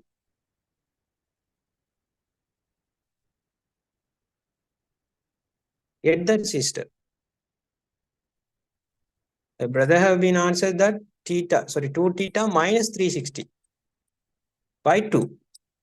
It also correct, but this is the wrong thing. This will be a mistakenly minus thing. You have to subtract from 360. You guys get this idea? I'm just explaining Yes, because sir.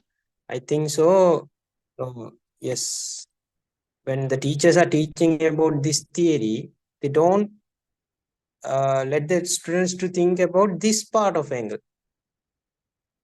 Now you got this idea, right? It's beyond the question. I'm just explaining it. Okay. And then there will be a special thing called cyclic quadrilateral, right? What is a cyclic quadrilateral? What do you guys know about the cyclic quadrilateral? Line touch a circle. All the 4 points will be on a circle, right? On the lines of circle. If a circle is like this, all the 4 edges of the quadrilateral will be lie on the circle. It can be wherever. So that is a cyclic quadrilateral. That's all. So earlier I have mentioned that how to prove a quadrilateral as a parallelogram, right? As like that, now tell me whether the parallelogram is a cyclic quadrilateral.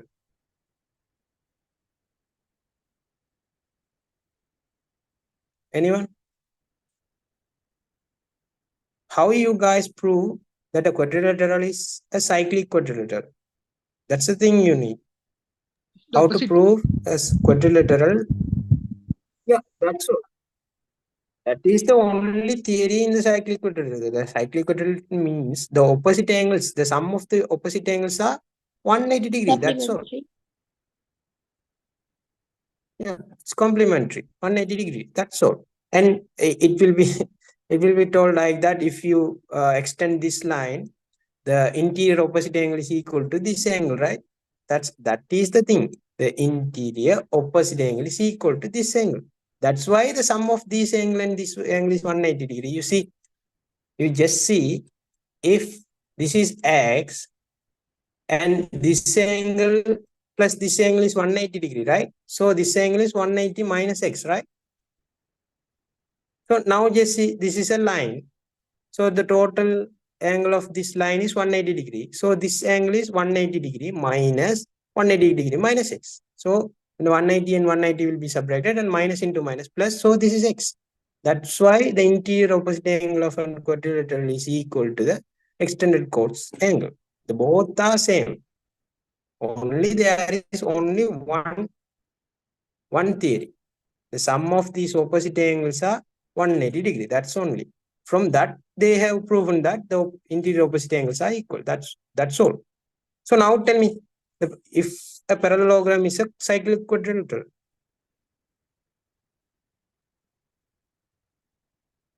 Whether a parallelogram is a cyclic quadrilateral. That's the question.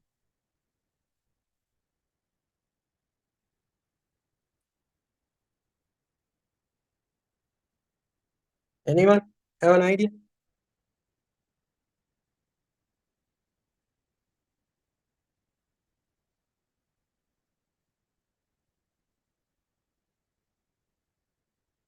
What did you ask, sir? Now, I asked if whether a parallelogram is a cyclic quadrilateral. That's all. This is a parallelogram, right? A parallelogram. You see, the parallelogram is cyclic quadrilateral.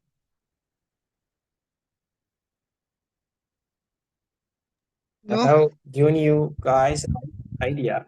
Sorry.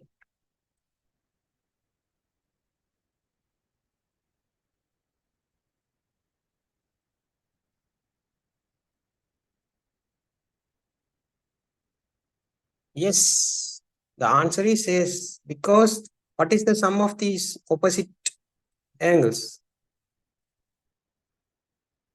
Is it yes? 180.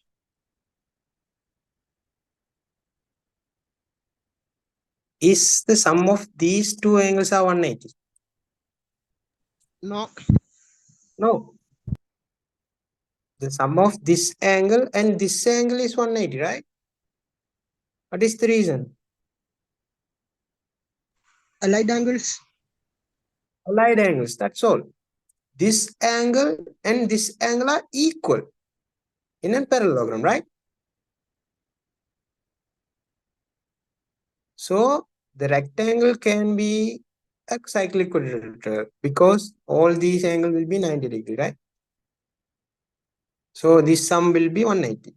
And also a square can be a cyclic quadrilateral. It also contains 90 degrees angle. So the opposite angle sums are 180 degree. But another type of parallelograms are not a cyclic quadrilateral because the sum of these opposite angles will be more than 180 or smaller than 180. But all the four sum of angles will be 360 degrees, right? That is a common thing of quadrilateral. And sum of the interior angles of a quadrilateral is 360 degrees, right? I'm just referring your theories and remembering your theories, right? Okay, now I think you guys got an idea about the cyclic quadrilateral and the theories on the, and also there is another theory that I think that's not needed to this question, but I will remember you. That is for triangle have a chord, right? And chord, and the line drawing from the center of the circle is driven perpendicular to the chord. The line will bisect this chord, right? And also the inverse of this theory is also true, right? If a line from a center drawn to the chord, whether if it is bisecting the chord, it is perpendicular to the chord. Hey guys, got that two theories. They are just inverse theories.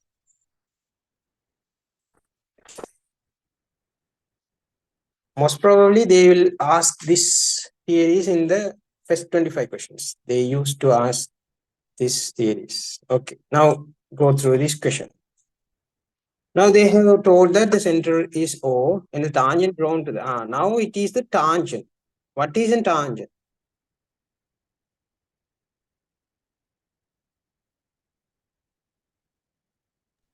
QP. Sorry? Sorry? QP. QP. Sorry? No, I don't ask what is the tangent in this figure. I don't ask like that. I asked you what is an tangent. What is a tangent? A Tangent line means goes through the a circle. line that, yes, the line that touches a circle in a point, right? In a single point. If you draw a line beyond a circle, it will touch definitely 2 points, right? Then you have shifted it upward, upward. In a single time, it will touch a single point only on the circle. That is the tangent, right? And you know, guys, in a tangent theory, in a circle, if a tangent is drawn, the center, a line drawn from the center to the tangent's touching point will definitely 90 degree, right?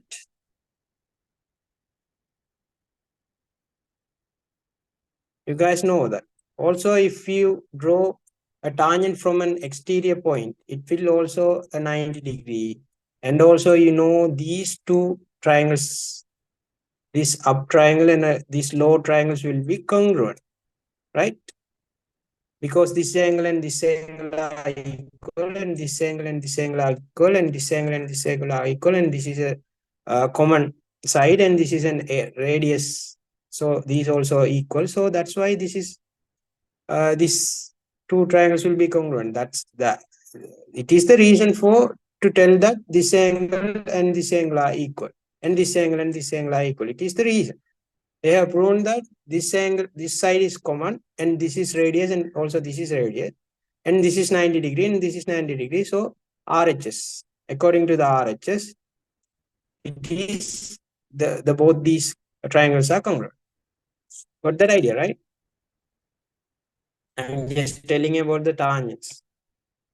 That's only you need. If I'm telling the theories, like if they given a word, right? I'm telling all the theories that what I have known. Like that, you have to know about your theories. That's only you need. And just think about it. Okay, now they have given you the QP is a tangent, and this is O, right? This is the center, right? So OA is the line that is drawn to the tangent. So what is the angle of this? This is 90 degree, right? Anybody have a doubt? No, sir. No. Okay. Okay. No. The tangent drawn the. Okay. Thank you. Produced BC and produced BD. So the BC is produced and BD. Sorry, BD is produced. Meet PQ at the points of F and E. So now they are telling that the BC is produced like this. Okay. And the BD is produced. BD is here and it is produced. Okay. The BD is produced and BC is produced. So BC PQ at the point of this is F. This meeting point is F, and this meeting point is E. Okay. Now they have been given that ABD is equal to X. ABD is equal to X. This angle is X.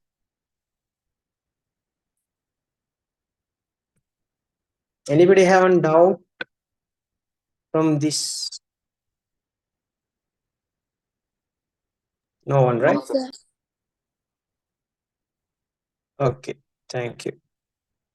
Now let's see. The first question is copy the given figure and include the given information. If you draw these thing and mark it X and this is 90 degree, they will give allocate a value of marks for this question. So don't let it in your choice. They are giving the marks to, they have given you data and they just giving you the instruction to copy this diagram and mark this, and they are giving you marks. That's all.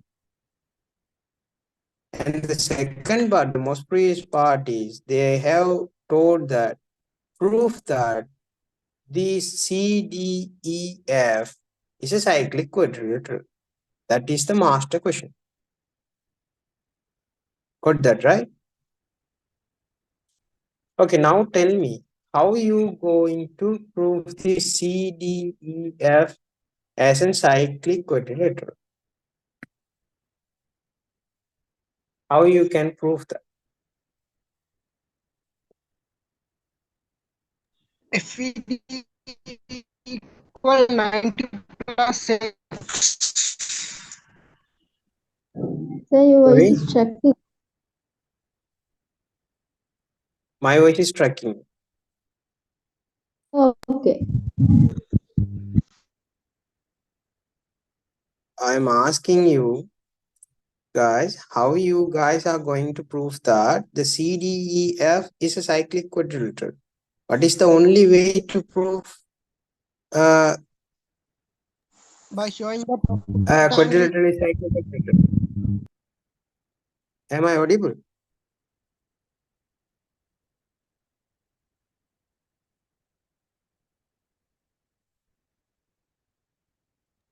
Yes, sir. Yeah. Okay. Okay, tell me the answer. by showing that opposite angles are supplementary. Sorry, I can't hear you. But you have told that the opposite angles, the sum of these, any of the pair of opposite angles are 180 degree, right? That's what you try to convey, right? Yes, sir. Yeah, okay, thank you. Now tell me, what are the angles you know? You just know this is an tangent, right? So this is a tangent and this is a centered. And now tell me, what do you know about this angle? I have drawn that. The angle BDA, 90. it is 90 degree, right? Why? Angle in a semicircle. Yeah, the angle of a semicircle. The AB is a diameter and this is 90 degree. Okay, got it? Yes, sir. Okay. And what are the another things you know? What is this angle? Whatever you know, please mark. Okay. What is this angle? 90 minus X. Yeah, this is 90 minus X. First idea, if you don't get an idea, please mark whatever you need. Sorry, you know. So this is 90 minus X. Okay, now tell me, what is the angle of BAE? Please, students, please understand. I'm marking, right? What is I marking? If you miss that, you can't do the question. You can't understand it. Okay. Now tell me, what is the angle of BAE or BAF? This angle, the total angle. 90. 90 90. degrees. Because this is 90, this is also 90, right? Okay, now tell me, what is the angle of DAE? This part, this simple part. 90 plus X. Is it 90 plus X? What is this part? You have to think, right? If it is 90 plus 90 plus minus X, X. yeah, this is 90 minus X, right? This total angle is 90 and this part is 90 minus X. So this part is what? 90 minus X. So what is the value? X. X. So this is also X. Okay. Now you tell me what is the angle of ADE?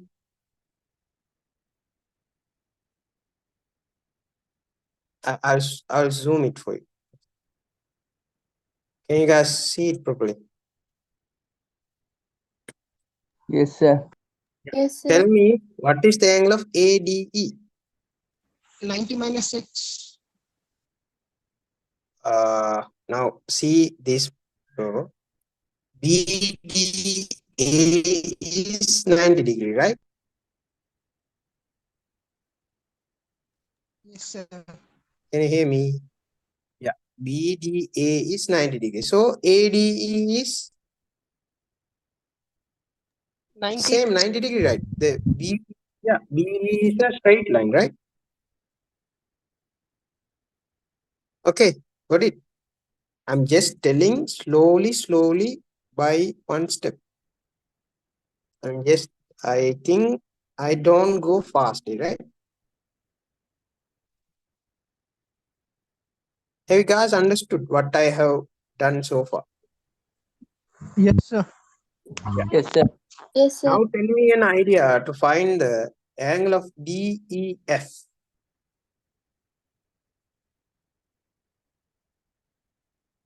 How to find this angle DEF? Basically, you see ADE is a triangle, right? ADE is a triangle. And the AE side is extended to F. So it is an exterior angle, right? So you know Plus 6. in a triangle, yeah, the extended angle, the angle of these will be the sum of the interior opposite angles, right? Got that idea? Yes, sir.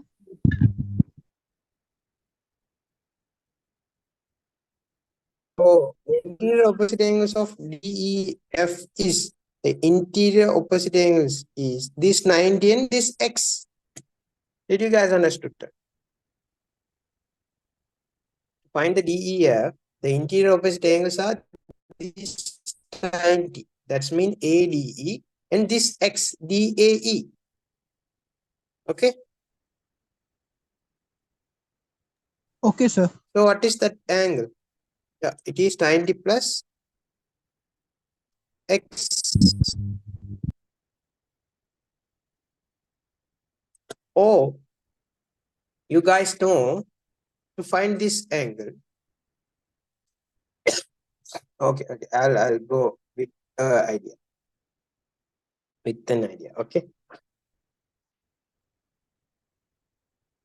Okay, now tell me, you guys know this angle, right? BAD. Come with me, okay? BAD, you know. Okay, now tell me what is the angle of BCD, this angle.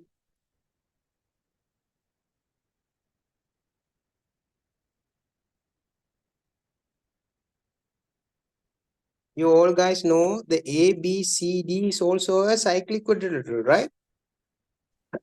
Yes. Yeah, the ABCD is a cyclic quadrilateral. That's you know because all the 4 points are on the circumference of the circle.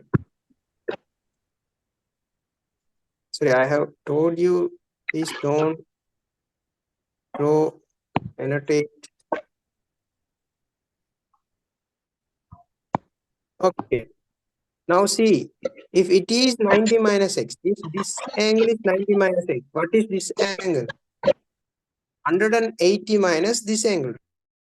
Because the sum of these opposite angles is 180. Next cycle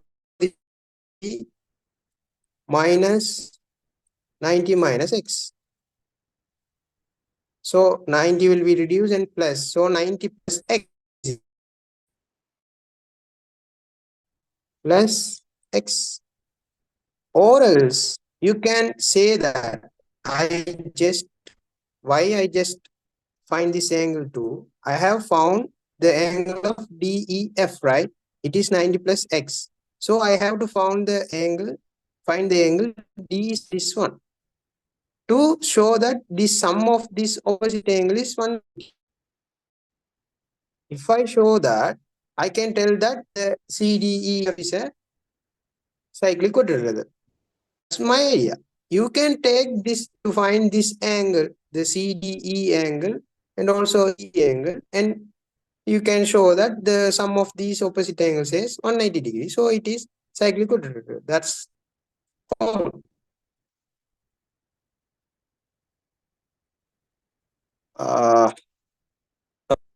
Now you see this angle. We will directly can find this angle, right? Because ABCD is an cyclic quadrilateral, and this angle is an exterior angle of the BC line extended, right? So this angle is equal to the interior opposite angle, right?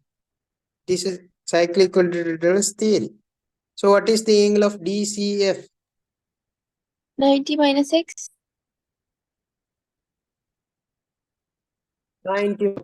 The question is finished. This is 90 minus x. So what is the sum of this angle and this angle? 90 plus x plus 90 minus x. 180.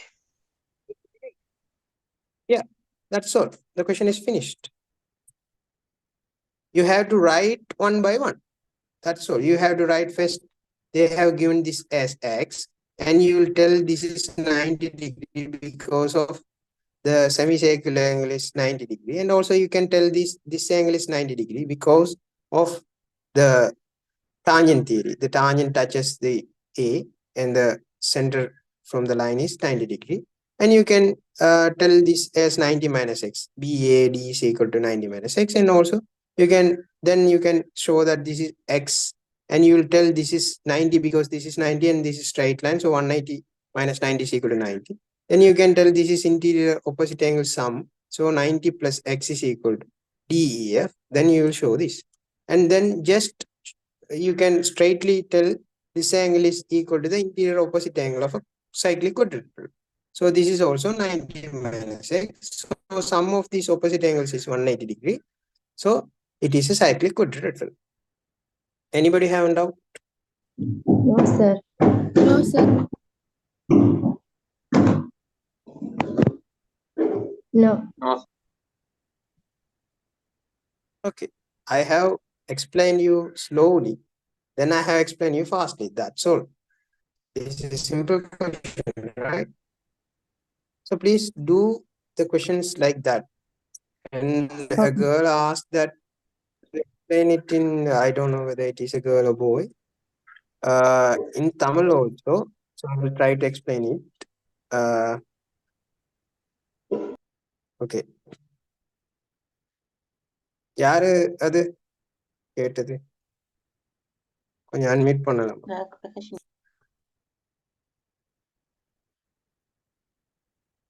எதுல இருந்து சொல்லணும்? ஃபுல்லா சொல்லணுமா?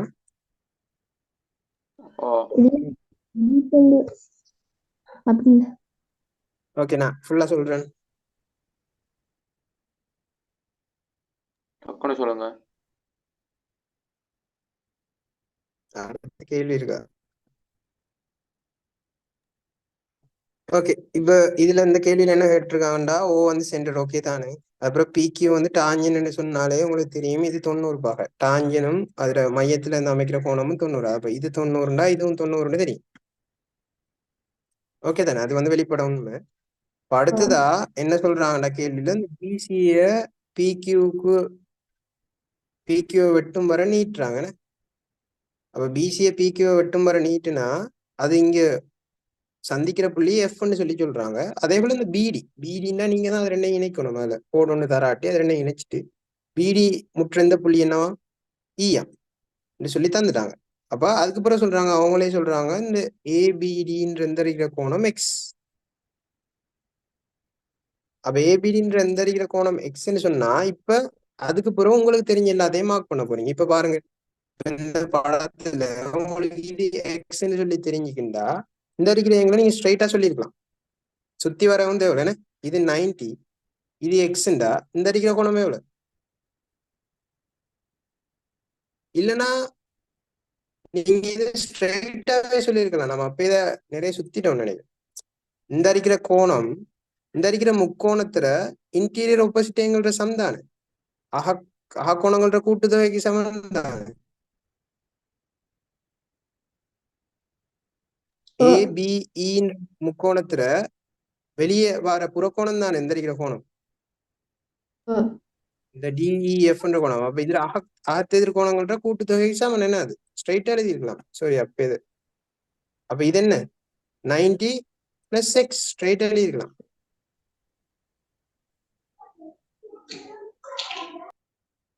Okay Okay. Okay Thanks, sir.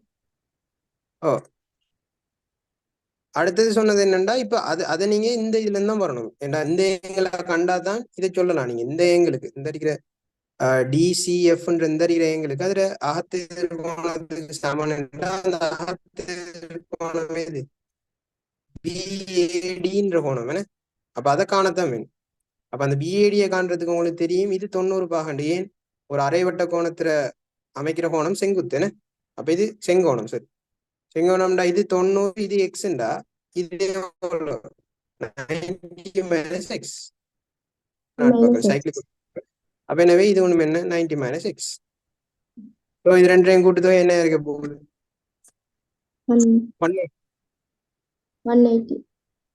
அப்ப எனவே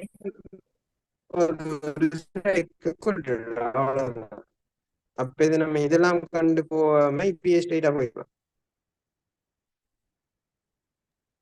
Okay, sir. Okay Okay. anybody can't understand Sinhala medium Sinhala only known guys anyone like that yeah like I'll explain it again shortly for the recording guys I have rounded so far but we can find this 90 plus x straightly right because the ABE triangle. So we know the BA is equal to 90 and they have given that AB is equal to x. So we can still find the B 90 plus x because it is the exterior angle of this angle, sorry, of this triangle BAB. So the sum of interior opposite angles will be the 90 plus x. So it is 90 plus x, that's all.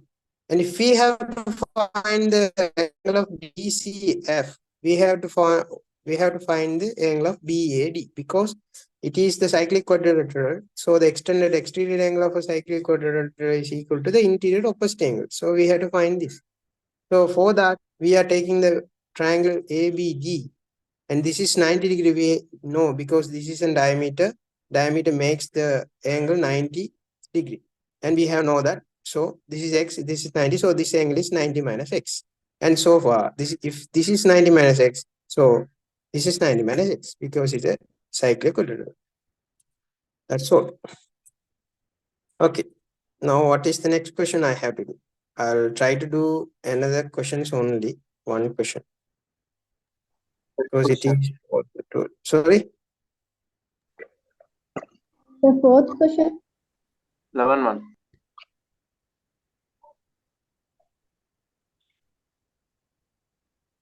Question is easy. Okay, I'll try to do the 4th and 11th. Okay. But recordings can't be lower. But I have started at 9:30, right? Yeah, it's okay. Okay. For this question, you see here, finishing port Q is located 20 kilometers south of fishing port P. So this is a fishing port. And they are telling about the Q fishing port. Both are fishing port. And the port Q is located north, east, southwest, right? So the Q is located to the south of P. Could you please mute yourself? Amana.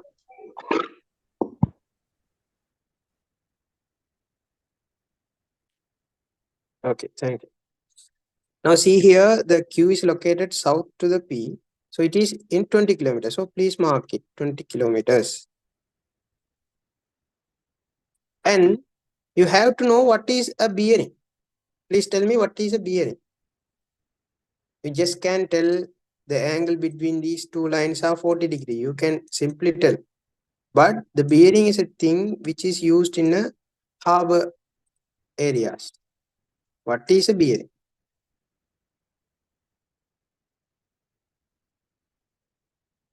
The bearing means the angle which is measured from the north direction by the clock angle. Clockwise angle. Did you understand? You just see No. here, if a point is A, if B is here, the bearing of B from A means you have to draw a north from A. Okay? You have to draw a north from A and join these lines. And you have to come from the north by clockwise direction, this direction. Okay? This is the bearing of B from the point of A. Now, did you understand that? Yes, sir. Yeah, that is the thing you have to know about this question. That's all. If you know that, you can do it simply. So they are telling that the a fishing boat is sailing in a bearing of 138 degree from the port of P. So copy the given diagram in your answer sheet and include the above. Use trigonometric tables for the calculation in part 2 and 3. If R is the shortest distance between the fishing boat sailing in the direction above. So they are telling about that this line can be where the fishing boat is sailing, right? So they are telling the bearing from the port P. So we have to measure the bearing from port P. They have given you the north direction and you have to mark this angle as 138 degree, right? Did you get that? Yes, sir. Yeah. Then they have told that please copy the given diagram. We have copied it. And if R is the shortest distance between the fishing boat sailing in the above direction and the port Q, find the distance QR. Now you see they have told that use the trigonometric tables, right? You have to clear about the trigonometry. What is a trigonometry? Trigonometry is a thing. You first basically know this Pythagoras theorem, right? What is a Pythagoras theorem means? What is the use of Pythagoras theorem? I'll explain it fastly. If you don't get it, please refer the recorded video. Okay. Sorry about that. Pythagoras theorem means we can find a unknown distance of a side. That means we can find the length of a side of a right angular triangle. Whether if we have no any of two sides. Get that?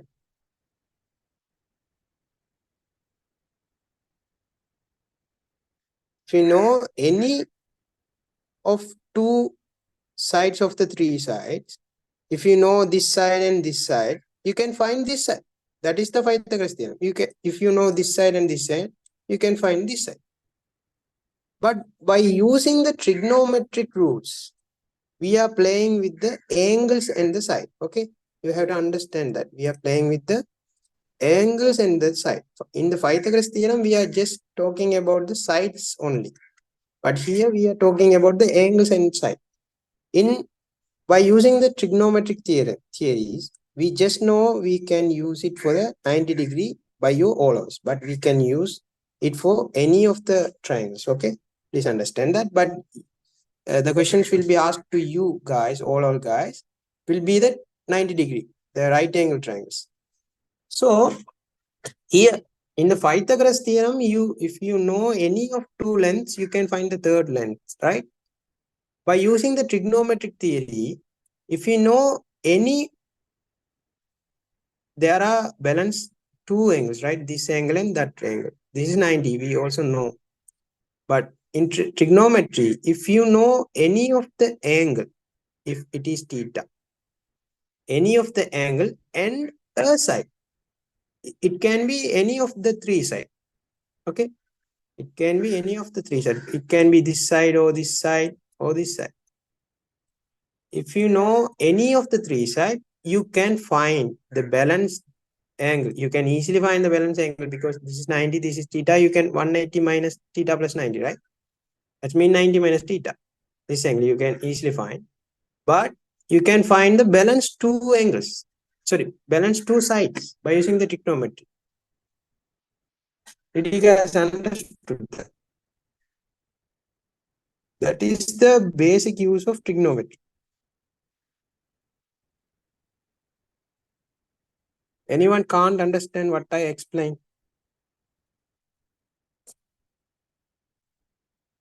If you understand, please tell me that you have understood.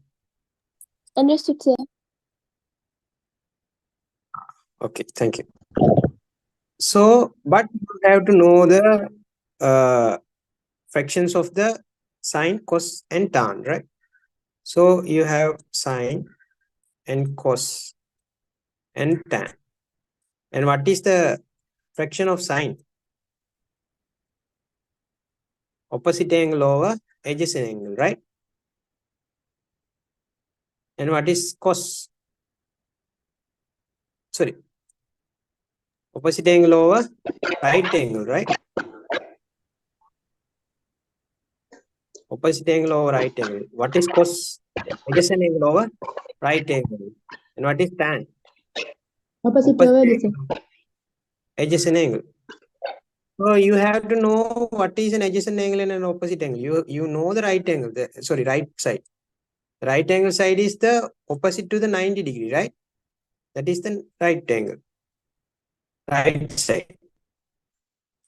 The opposite angles means what is the angle you are taking? What is the angle you know to take in here? The sine theta or cos theta or tan theta. The side opposite to the angle. This is the side opposite to the theta, right? So this is the opposite angle.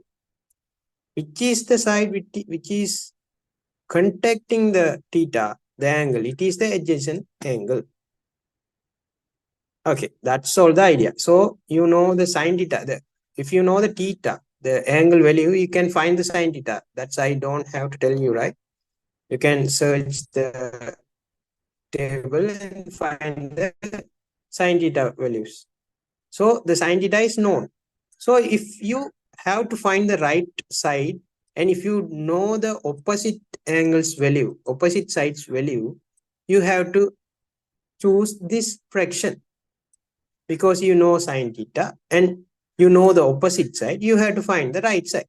That is the talent you have. That is the thing you have to select. What is the ratio? What is the trigonometry? Whether I have to choose the sine or cos or tan. Sorry, tan. Okay, what the data I have. That's all. Now we will look at it. Look at the question. Now you know this is 138 degree and this is 90 degree. And you tell me what is this degree? 42, right?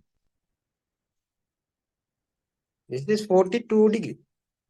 And also you know this angle also. If it is 42, this is 90 minus 42. So this is 48. You can simply use sine or cos. But whether most probably don't use cos, because if you want to find the value of cos, you have to subtract the theta to 9 from 90 and search in the sine theta. Okay. But if you directly use the sine, you can just search the direct angle of the sine in the table. That's why I prefer please use the sine theta. Now you see here, if you take the 48 degree, the opposite angle is PR and the right side angle is PQ. The PQ is known and this angle is known, so you can find the PR by using sine theta, right? Did you get it?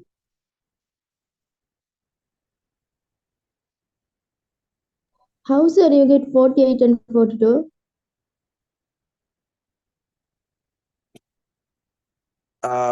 you see here, this is 138 degree, right? This one, they have given you this is a straight line drawn from here, from P, sorry. This is a straight line drawn from P, right? They have given you this angle is 138 degree. Okay. So now tell me what is this angle? This is 180, right? Total. Okay, sir. Okay. Now this is, if this is 42, if this is 42 degree, now you see here, this is a triangle. You know this is 90 degree and this is 42 degree. So what is this degree? What is this angle? Okay, that's how it gets. And now see, if you took this 48 as an angle, if you sin theta, you can get a fraction of the opposite. What is the opposite side? PR, right? So this angle 48 degree. The opposite angle is PR and the right angle side is PQ, right? So PQ is known value and the degree of known value. So you can find the PR, right? Using the sin theta. As like that, if you use this 42 degree, if you use this 42 degree, here the opposite side of the 42 degree is what? The Q. And the right angle side is 20, right? PQ. So by using the sine 42 degree theory, you can find the QR. Did you get that idea? Even you can use yeah, to find this PR, you can use the cos 42 degree. It's also the same, but I prefer mostly please use the sine theta to make your work easily. Don't do more, right? If you have to find that cos theta, you have to have subtract, like that is that subtracted value is this, right? 90 minus 42 is 48, right? If you can't get it, it's not a problem. It's not a issue. Okay, now we'll go through this. If R is the shortest distance between the fishing boat and sailing in the above direction of the port Q. So they have mentioned this is R. Okay. Now they have asked you to find the distance QR. I have told you, right?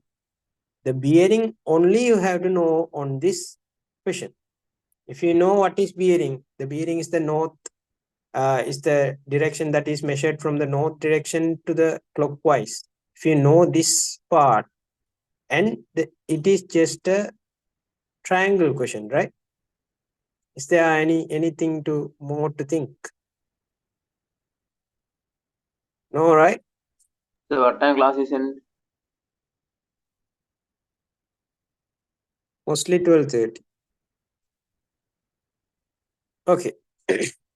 Now see, we have to find the QR value to the nearest whole number. So we have to find the QR. So I must prefer you to use this 42 degree because the opposite angle to the 42 degrees QR. So we can use the sine. So sine 42 is equal to opposite angle over right angle. So QR over PQ. Now, sorry, PQ. Now you know PQ is 20 and sine 42 you can find from the table. So PQ will be here and multiplied with the sine 42 values and you can find the QR. And make sure that they have asked you to find the QR value to the whole number. So please try to approximate or estimate it. If whether the point after the first decimal place is 5 or more than 5, you have to add 1 to the number, right? And if it is lower than 5, you don't need to add any numbers to this value. You can simply put that value. And now you know the QR value. Okay, I don't do the calculation, but I'm taking this as X. Now I know the value of X, right?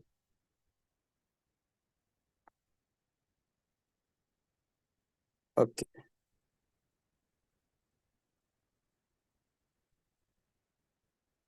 Okay. Now you see from the position R, the boat travels 10 kilometers.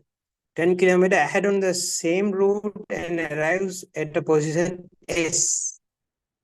anchors and engage in fishing activities, find the magnitude of RSQ. So now they are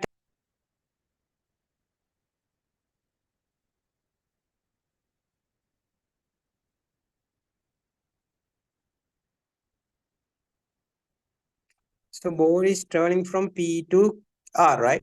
And it will be travel along the R and more boat travel 10 kilometer and the same. So this is 10. Now you have another right angular triangle. That's all. Now you know this length. We have found that in the before question.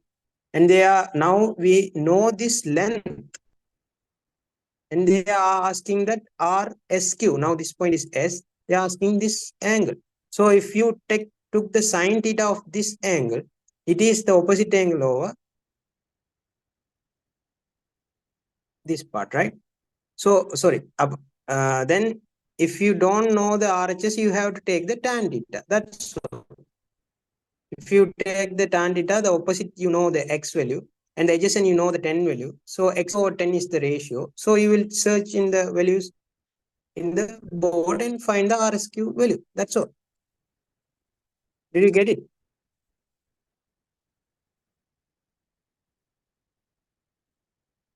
Anyone have a doubt? If you clear, No, sir. please. Yes, sir. Clear. Okay. And the fourth question is the fishing boat sails forward along S from R. Now it is going towards the R, right? Again, a distance equal to QR and arrives to the position to find. Now you know the distance x, the x must be more than the 10. So it will arrive in the position of t. Now you can calculate the value of t, TR, and now they're asking what is the position and find the bearing of q from t. Now they are asking the bearing of q from t. So you have to find this value. I'll erase all things.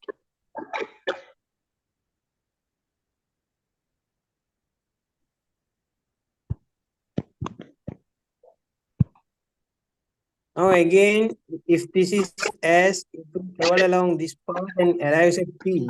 You know TR because they have given this 10 and it will travel along this path equal to this length, right? So this is basically x minus 10. So you know this.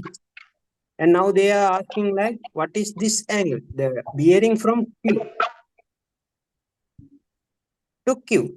So you have to find this angle, this total angle. Okay. To find that, you know this angle is 138 degree, right? This is 138 degree. So this is also 138 degree and you have to find this angle. So to find that angle, you know this side and this side. To find this, you have the opposite and adjacent angle. So you can find this angle and add it to the 138 degree. And the question is finished. Did you get that idea? Yes, sir. Yes, sir. Anyone have a doubt on this question? No, No, sir. Thank you. Okay, I'll try to do the 11th question. 11th, right? No. I have explained the diagram. So I don't want to explain it. If you want to get that idea, please refer the recorded video in the YouTube, please. And they are telling that 150 cricketers are training at the New Zealand Cricket Academy. So the total, the sigma, this is the sigma or sample space, whatever they call.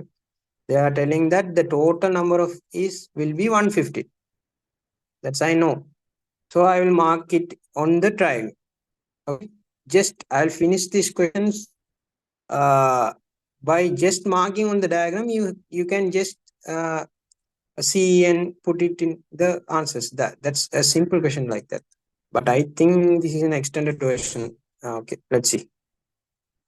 A part of these players have been directed to 3 special squads. Arrangement have been made to provide additional training. The 3 special squads are one day which have been told in the. I have explained it earlier, right? So if the total number of players in the test cricket squad is 60, they have told that this total number of test squad number is 60. Now tell me if it is 46, what is this count? The total is 6. Only the players are playing test squad is 46. What is this area? The total of the parts area will be 60, right?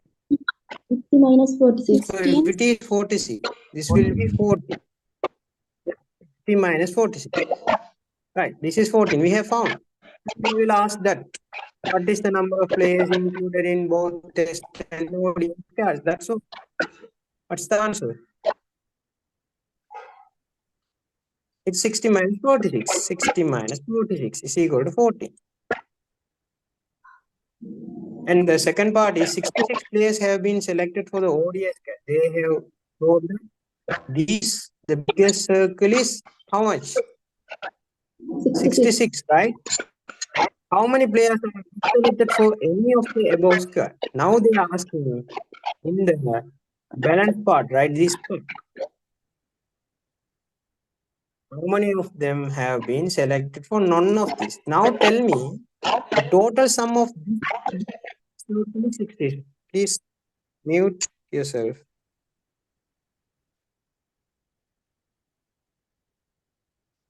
Okay, the total number of this big circle is 66, right?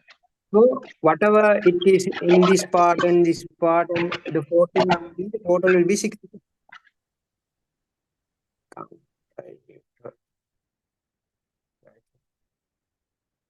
And then the 66 plus this additional 46 will be cover the all these part.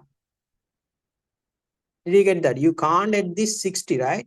This 60 will include this 14 also. This 66 also include this 40.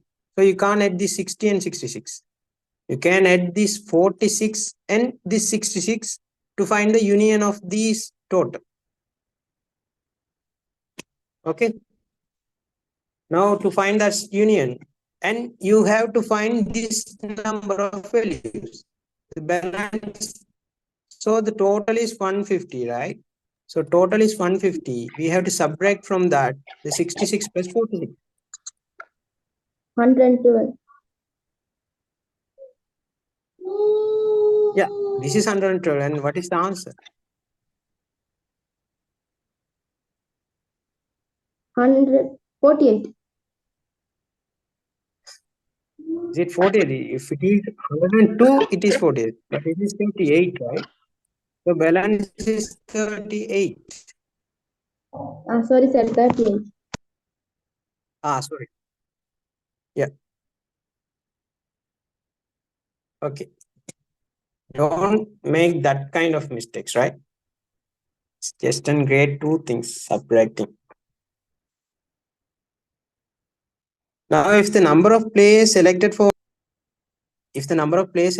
only one squad. Now tell me what are the regions that have only one squad selected people. We can only select test squad only, but we can't select for T20 only, right? If you select the T20 squad person, he will also in the ODI squad, right? So the only selected people can be derived from the ODI squad only and the test squad only. Understood that? Anybody can't understand this, Para? Yeah. You didn't get that, right? Yeah. They are telling that you see here, if the number of players selected for only one squad, you tell me if anybody can select it to play only to the T20 squad.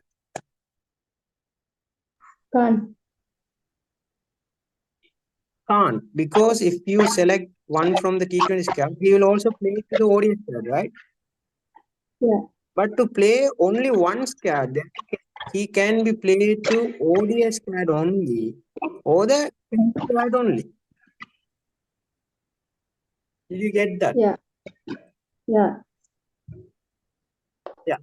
So we are telling the total of 76 as the 46 plus this area. This is.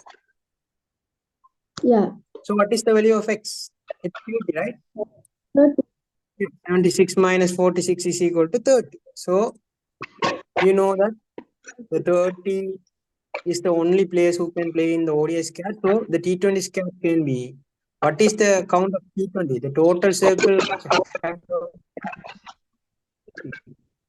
This is 14 and this is 30. So 44. What is the value of this? 22. 22. So you have found all the numbers, whatever you want here. Yeah.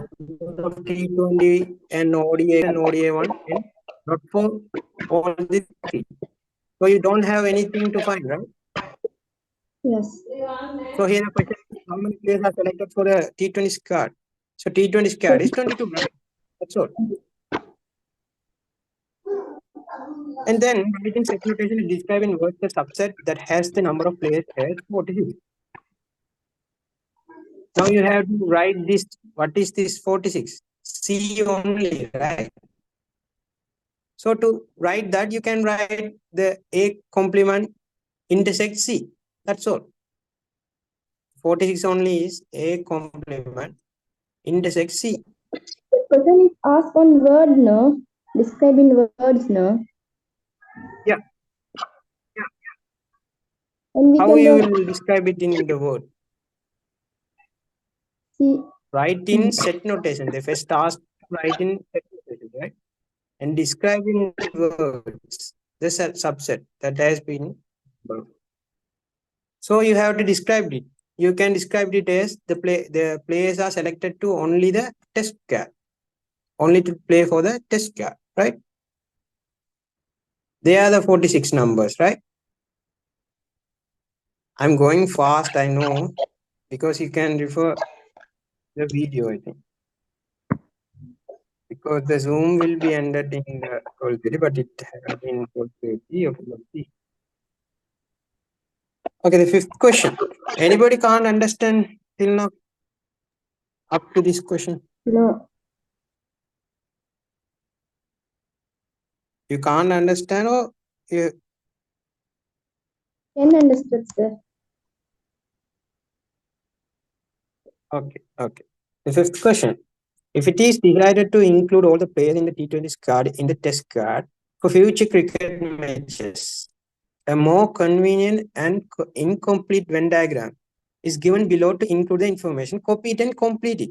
Now they are telling if it is decided to include all the players in the T20 squad. So if a player is playing in the T20 squad, he will be in the test squad for the future cricket matches. So already he is, if a player is selected to the T20 squad, he is in the ODI squad, right? Now they are including the T20 squad players in the test squad also. So what is this middle thing? The common to the all the three circles. That is a test squad, This no, is sir? the test squad, right? That is test squad. Sorry, that is the T20 squad. Sorry. The T20 squad. Who are the players are selected to the T20 squad are included in the test squad also. Now this is the test squad. And the players who are selected in the T20 squad will be played in the test and ODI too. This is the question, that's all. You have to copy this diagram and mark this, whether this is T20 or this is test, that's all. All these 5 parts will get 2, 2, 2 and all the sum will be 10. You don't need to mark any numbers on it.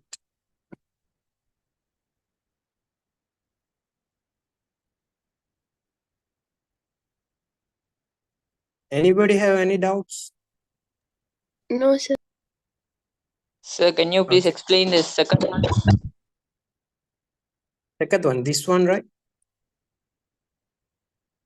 Second part, right? Second one means? Second one means? Yeah. Venn diagram, second question.